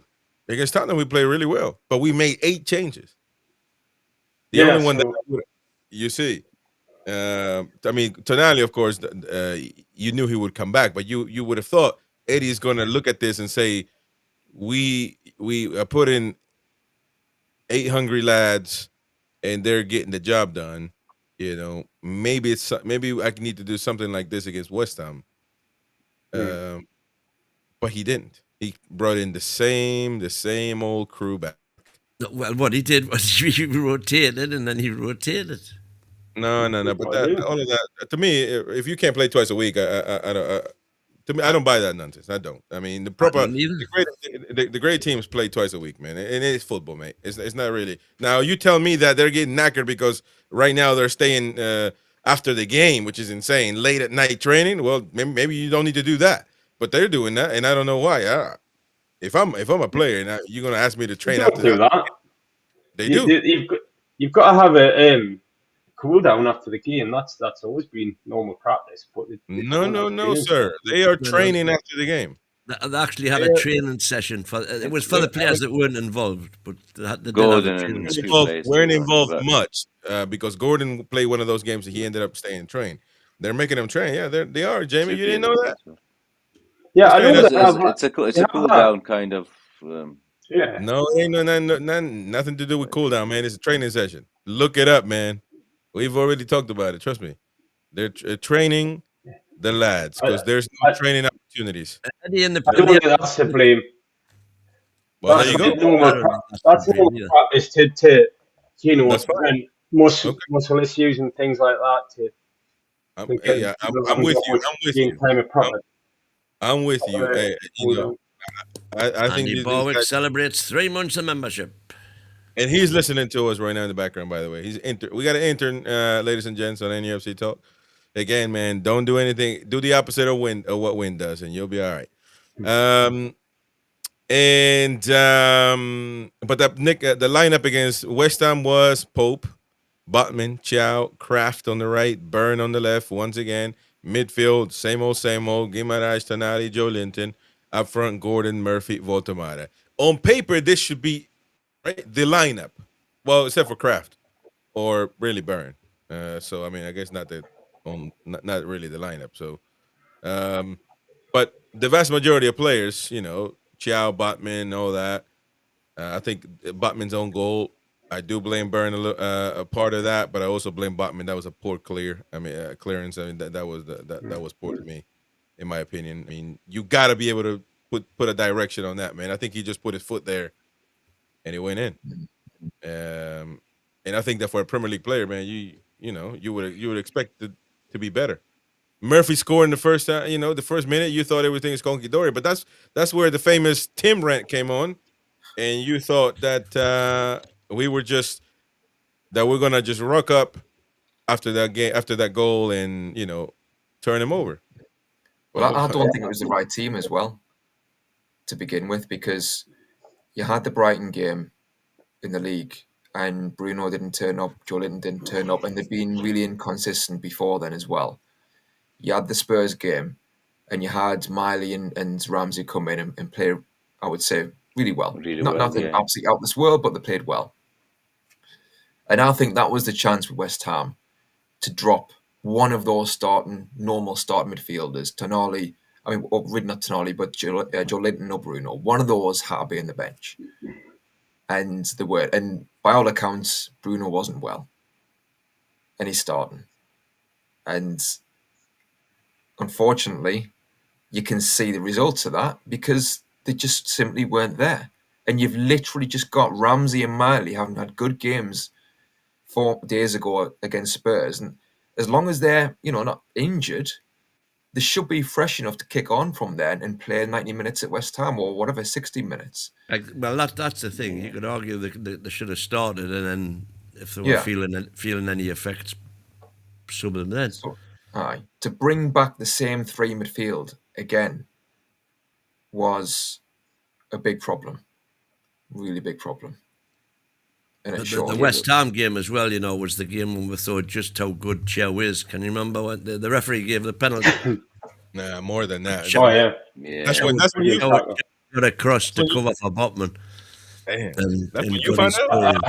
I had fallen in love with Malik Chow a long time before that. I have to say. Yeah, that's what I'm about to say, man. You've got a dilemma then, Jamie, yeah? So is it dilemma Chow? Right centre back. Chow was, yeah. He's our best player so far this season. Case for them as a pairing. But How put Shar and Chow? They can play with each other, man. They're defenders. They're center backs. They can play one. It doesn't matter, man. They're all on the right side. That's it. They can't play anywhere else. Nonsense, man. Move 6 feet over, man, and get to playing. Simple. It's not that hard, man. If you remember that the West Ham game was the game for me when I thought, right, finally, Eddie will now drop Pope, Burn, and put Ramsdale in, because that you thought that was the biggest problem of the game. Well, it was certainly one of them. He played Ramsdale played against Spurs and played well. Spurs, yeah. Well, true, but I don't think that was the main issue, to be honest. I mean, that could be one of them, but I think the midfield. I think Joe Linton had to be dropped, and he didn't. Yeah, and Dan Burn on the left as well. I mean, I just think as well, like the previous away games where you went to Leeds, you went to Bournemouth, and you haven't scored, haven't won. And like I said, I don't think they were the worst performances ever in the world. But then you get to Brighton, and that was a bad performance. We lose yet again at Brighton. That really should have stoked the flames for those players. I mean, they should have been stoked anywhere before then. But you lose that game against Brighton, so you go into the West Ham game. They really should have been putting a marker down in that game. And to play with the kind of lack of intensity, to play with the lack of, determination in that game, told me that there is a lot of staleness, unfortunately, within that squad, mentally. Yeah. And I think, again, one of my worries with Eddie is that I think, is there getting to be staleness there? Is he getting a new message over? Can you get a new message over? Or are they that used to hearing more or less everything he's got to say that he's missing that? Is this the time, as Borky's saying, and I can't ever see it happening, by the way, for a new number 2, so that he's getting fresh thoughts? I don't think a new number 2, but I think freshening up the coaching team is something that big clubs do. Yeah. Just to have a voice. A peace guy in. And by the way, sometimes the clubs do that. without asking the coach, hey, this is a new guy that we think could help you out. Boom. Now, Yeah, well, whether that's some managers won't feel right about that, but no, in Newcastle. But ideally, can't that would even come get from a Eddie Howe. sporting director. yeah, but that's if he is seeing the problem. Because if PIF are like, man, what's going on? They all think the same. They all think the same. So maybe we can. And I said PIF, but I'm talking about Wilson and the CEO. You know, because if they don't see that there's an issue, then obviously somebody's got to step in. You know what I'm reluctantly thinking? I'm thinking about Iriola at Bournemouth. Tim, you're on the dark side now, man. The other man's to grass. the dark side. Now Tim has been progressively coming onto the dark side, man. No, I'm just. He saw the light, man. He saw the light. No, I don't think that. Yeah, go on. He might not move mid-season, Iriola, and I just think like I said before, things have went stale, and like you said, Win, I do just wonder, I want Eddie Howe to be past the point now of having to learn about rotating the side. He had 2 years ago in the Champions League. And I understand, that's a learning process for a manager like him who hadn't managed in Europe. And we still did really well to finish 7th in that season with the injuries we had. Granted, he still could have rotated better in that season, so it was partly down to that. But ultimately, it was an unbelievable injury list that we had, and we finished 7th, very respectable. And then obviously last season, we didn't have Europe. And he got in this position last season. And I think there was who hard back then, wasn't there? What should we do? And I think it proved to be the right thing to stick with him, obviously, because the success that we got last season. But it was a good point early on in the show about the lack of Europe in that. Obviously, Eddie was able to do his magic on the training ground last season, wasn't he? In between games, a lot more than this season. So then you come to this season and you think, okay, you've got the European experience under your belt from 2 years ago. You need to now manage rotation better. You need to now manage the training ground better in between games with limited time. And he's now got a squad that he didn't have last season or 2 years ago, in that he's got more depth, more quality that he wants. So again, last season, I think not only was it proven right, but I think it was harsh as well to criticise in that he didn't have as many options to change things up last season. And, Eddie Howe has worked wonders. And I really, really want it to work continuously for him. But I just I look at Iriola. I'm not saying I would want Eddie Howe gone right now. I'm looking at Iriola at Bournemouth. He will go to a top club. I'd be so surprised in a year or two's time if he is not managing one of the elites, right? Because I know it, and the drawback with Iriola is that he himself, I don't think, is managed in Europe, so that's a bit of a gamble. But I look at the way he plays, right? He plays a pressing style, right? That is very intense, that is very similar to Eddie Howe, in that it wouldn't be a massive chaotic transition. It would be quite smooth. And he also mixes things up. He plays direct balls into the channels. He doesn't waste time constantly doing tiki-taka. He puts opposition under pressure and gets them turned. And what that enables you to do is to then start that press in those positions and win the ball back in dangerous areas. And when you do that, then you can play your football as he does, as they do, Bournemouth. They're up there for a reason.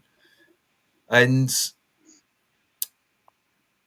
I just think I'd hate to see him go to another club, do his stuff, and think, you know what, that could have been an opportunity. It's I say this. Well, it's opening a big can of worms. But for me, if Eddie was to go, and you're saying Iriola, if you're talking about current Premier League managers, I would have Glasner in front of Iriola. Glasner plays counter-attack football. Yeah.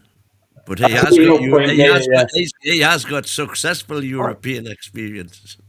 He's a quality manager, no doubt.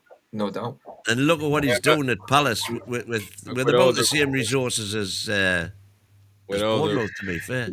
Yeah, but with all the respect, I don't think none of those do anything for me, to be honest. I mean, good managers, but in Newcastle is a different world, man.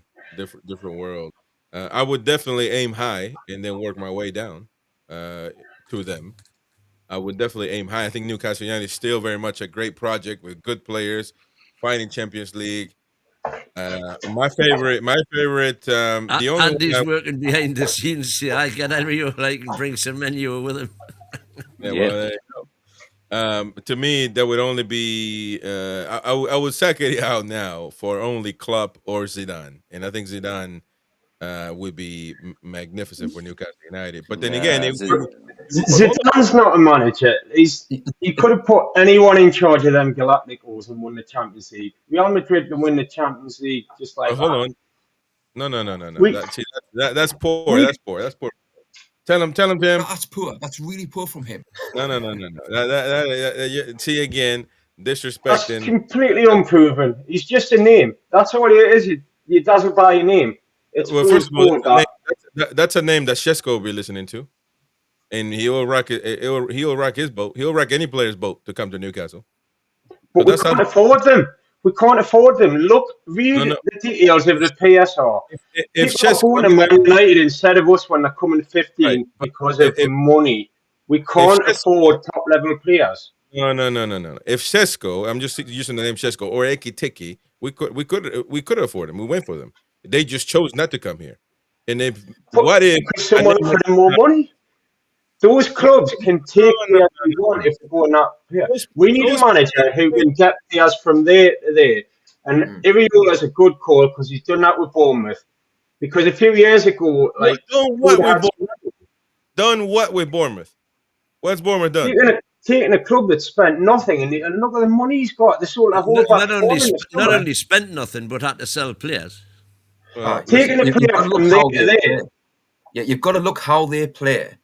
And is that transferable to another team with more resources at a bigger club? I mean, with Zidane, that's a totally different dynamic at Real Madrid. He's there managing egos, and he's there to keep those in check. Yes, they do the tactics and stuff, obviously, but it's a totally different dynamic, honestly, with Zidane. It's about getting somebody who can build the team. So let me ask you this: if Zidane were to say yes to Newcastle United, you would choose Iriola over Zidane? Yep. I think you'd be better. Same with me. Entirely for the job. I would keep Eddie over Zidane. I'm sorry, but you're clueless if you choose that. That's it. You're clueless. No, it's a different dynamic, Chris. That's a different dynamic. A name like Zidane can't manage. It's like that's the same argument I heard for Maldini not coming as a DOF. It's a different dynamic. Newcastle United is a different club. He's just a name. Yeah. It's just nonsense, man. That doesn't apply to the boardroom. I'm talking about players on the field. Time, in the it was the same conversation. It's about building the team. Let me ask you this: Tonali, one of the greatest midfielders in the world right now. You got Bruno, who's decent, not really sought out like Tonali, but decent. We got a bunch of egos now on our team, and a lot of people question whether Eddie Howe can persuade those players, because it's easy to persuade players that are not wanted, like Murphy, like Longstaff, like Byrne, like Lascelles, like Shaw, etc. It's easy to persuade those. But what about now, when you get these players that people do want? If you put Tonali on sale, people will come for him, right?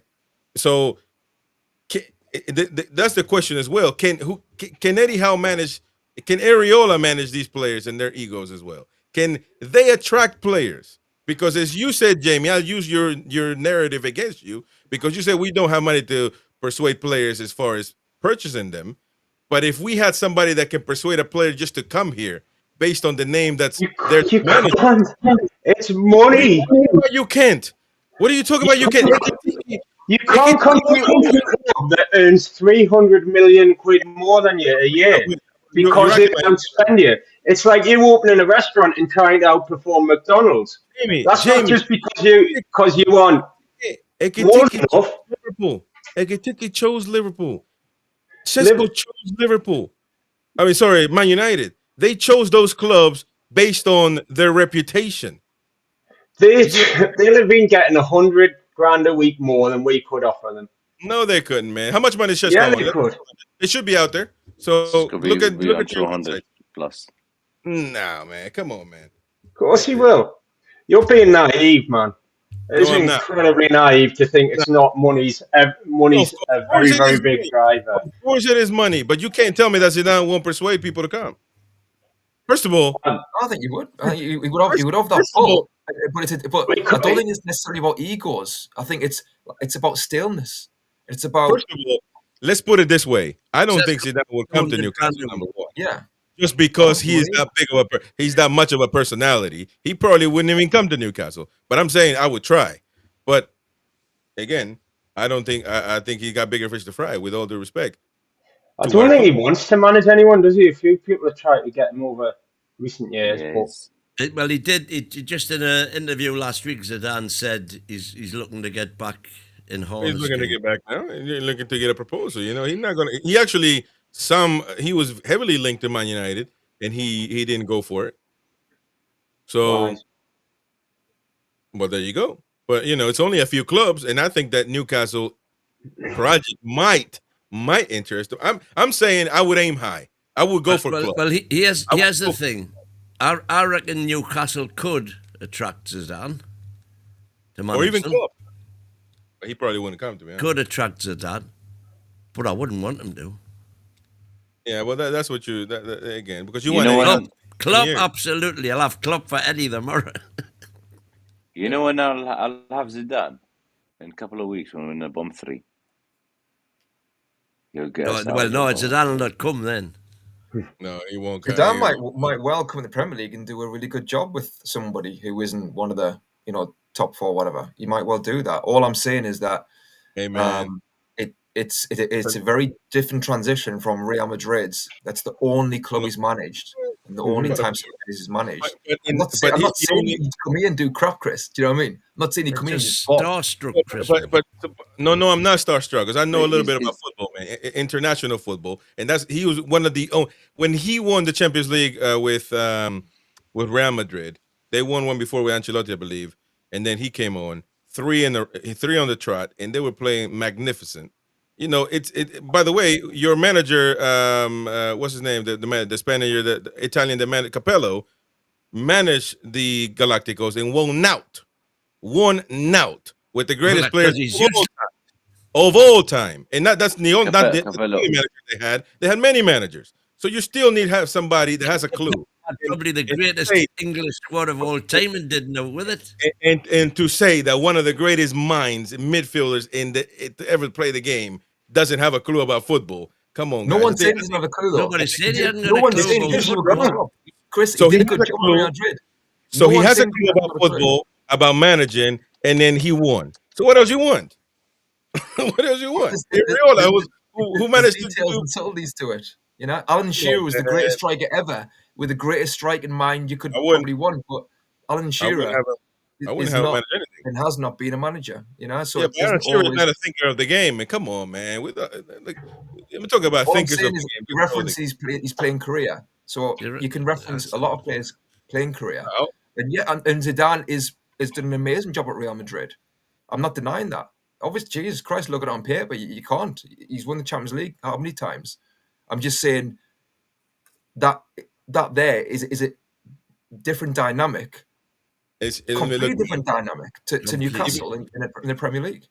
And he might well, if he came in, he might well do well. I'm not saying he's going to do crap, but you've got to look at the details of it and the best fit for the particular club and the current situation that you have, and try and think long term as well. I would definitely aim high. I wouldn't, and with all due respect, I don't think Areola is high in the pecking order when it comes to managers to go get. There's Foxy. Zidane, 0 chance to Newcastle. Can't speak English, been out of the game so long because he's looking for the perfect job. Newcastle ruins Zidane's He's playing managerial paddle every day, reputation though. extremely I would quickly. listen. Of course, to somebody like Zidane to come for somebody, then for a club, that club would have to have something that can persuade that Zidane in that particular case. I'm not saying that it would be easy, but all I'm saying is, I'm not. We already have. Where's the university, Newcastle University, located at? It's in Newcastle. Newcastle. No, I know that, but numpties. But I'm talking about where in Newcastle. I mean, I know, but give me the streets, give me the area, give me, you know. It's next to the hospital. In the middle. Yeah, so, and they. St. James Park. And what can you graduate from there? Like, can you be a teacher? Can you be what can you learn? Mainly chemists and shipbuilders. And pretty good, because I hear a lot of people from London go to Newcastle University, and there's one famous guy, a funny guy. What's his name?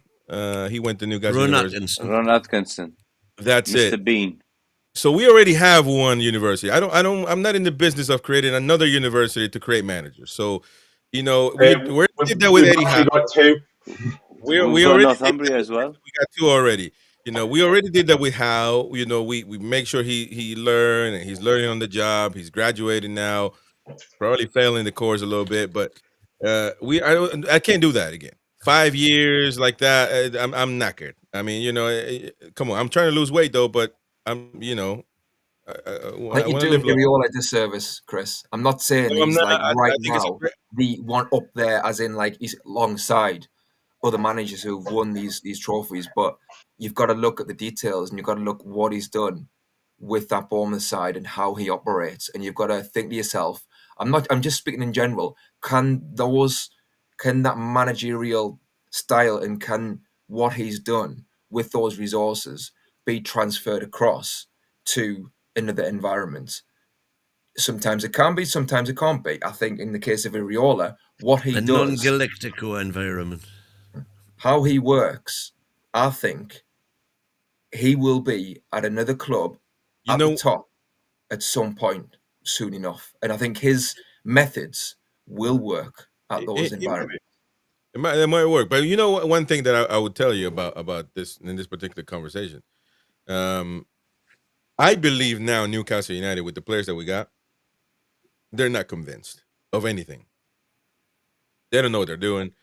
I don't think Eddie's convincing them.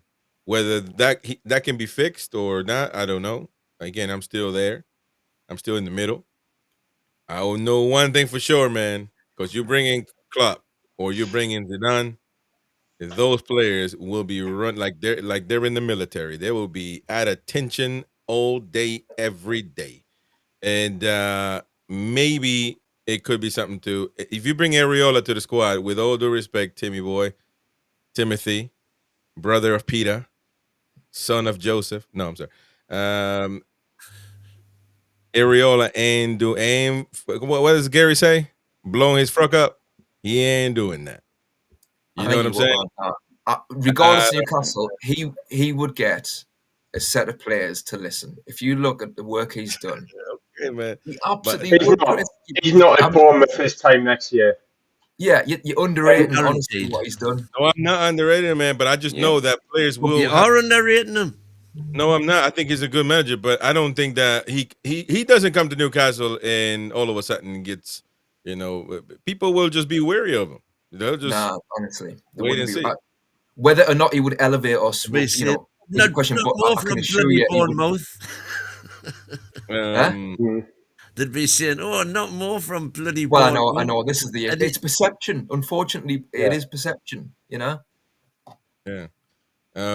But again, you know, we're talking about different managers, man. We still got Zidane ain't that guy. The Madrid team had 3 of the best 5 players in the world: Prime, Bale, Ronaldo, Modric, Benzema, and Casemiro. Listen, man, Real Madrid has the best players every year, and they hadn't won the Champions League since 2001.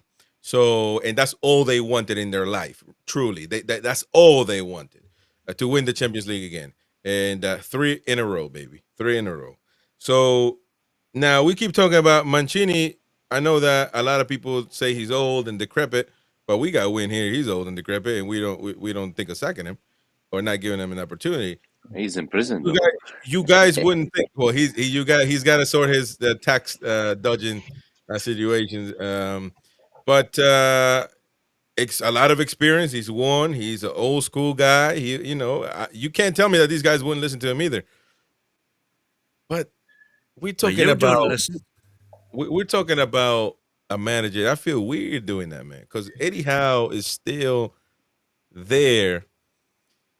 I don't know that he can fix it, man. But I really hope he can. Honestly, I really hope that he can turn this around and start doing what he should have been doing earlier in the season in terms of dropping the likes of Joe Linton and Bruno, and being more kind of cutthroat that way. So, I mean, fingers crossed. It looks stale, and I need the players to show that spark, that they've still got that spark with it. Eddie looks a bit stale. I really hope it comes together. Definitely does. We got to go, lads. It's been a lovely show, 11 p.m. UK. Don't forget, tomorrow, busy day for us. So stay tuned for the schedule tomorrow is looking pretty heavy. We got the breakfast show with Corey and Sam early in the morning, 8:30 UK kickoff. Then we got, and then I'll be live, the American Mag show at midday UK. And then we got England versus, I don't know, Herzegovina or Kosovo or somewhere. And they beat them and they think they're going to win the World Cup again. It's all that nonsense. But anyway, tomorrow, are you going to bring it home, Tim? Yeah, Jamie, you care about England or are you Liverpool? Of course I do. Yeah. Oh, guys, come home, baby. But no European teams win it in that heat. So is it coming home or is it not? No, not this time. I don't think. We need somebody to bend it like Beckham, man. Who can bend it in that team? By the way, have you realized that free kickers are non-existent nowadays? Gone are the days of a Pirlo. Yeah, not many left. Yeah. Of Juninho Pernambuco. I don't remember when. Ain't got a clue right now. He lost, but you remember him. He's lethal. He was a sniper, man. Roberto Carlos. I think Scholes was decent, wasn't he? Scholes back in the day, a little bit. Beckham was the best. Beckham took a free kicks then. Yeah. Beckham was the best. Beckham just. I mean, he was proper, man. He was. We ain't got that. James Ward-Prowse. It wasn't just for free kicks as well. James Ward-Prowse, baby. James Ward-Prowse. And Beckham was a much better footballer than English people give him credit for. Thankfully, he has the world to thank him for the great football career. But England is... Trippier 3 years ago. Oh, Trippier forgot. He lost all his powers, man, overnight. Gone, man. They don't know what's happening. Anyway, folks, we got to go. Thank you to all the super chatters. England tomorrow again. Live match here on the channel versus... Who are y'all playing against, for real? Latvia? Is it Serbia? I think it's Latvia. Serbia is break, aren't we? Serbia. Let me have a look. That's right. When's the last time you went to... Well, the under-19s were playing Lithuania today, so I assumed it would be Lithuania. Well, Jamie, when's the last time you went to see England? I've never seen England play football. What? Cricket and rugby, yeah. Yeah, Serbia. I have. Oh, my God. That is shocking. I've You must seen be England from Liverpool, three man. times. You must be from Liverpool. Italy 76. That's for you win 76? Oh, Yeah. you're a knocker, too. That wasn't World Cup. Roy- That was Euro. I've seen England 3 times in the World Cup. Come on, man. In Qatar. Yeah, it was here. Oh, so you were cheating. Man. In Qatar. Tim, what about you? No, I've not seen them. I think it's probably about 20 years ago. But you went. Oh, no, I'm telling lies, actually. No, I saw them play Albania at St. James's, man. Come on, man. And they're coming back, baby. It's coming 96. back soon. And let me tell you something. That War was flag, 96. you better show them. You better show the Southerners what the atmosphere is about, baby. You better go because it's coming. Is that right? Is it? The Euros, baby. Yeah. It's There's coming. going to be 5 games. You going to be there? Are you going to be a bandwagon fan? You going to be at St. James? I'll try and get it for you. England at St. James's, though. Would be a 20,000 fan zone in the city. Yeah, but would an undisclosed location? They won't play unless England won't play in St James's unless they don't finish top of their group and end up But going through the. the tickets for that England takes care of that. Like, there's no special accommodations for like what would be Newcastle fans since it's Newcastle or clubs. No, you would assume that if you're playing there, it would be easier for that crowd to just get the tickets and go. But I guess everybody's going to be excited for that. But No, because the fixtures are going to come out, and then like Serbian fans will buy tickets, or French fans will buy tickets and stuff. We got to go, folks. Tomorrow, big day, busy day tomorrow. So join us for that one. Thank you very much, all the super chatters. Solano free kicks. Man. Very good. El Maestro, man. He would put it right there. Unbelievable. We'll see you later, folks. How are the lads? Cheers. Away the lads. Move it.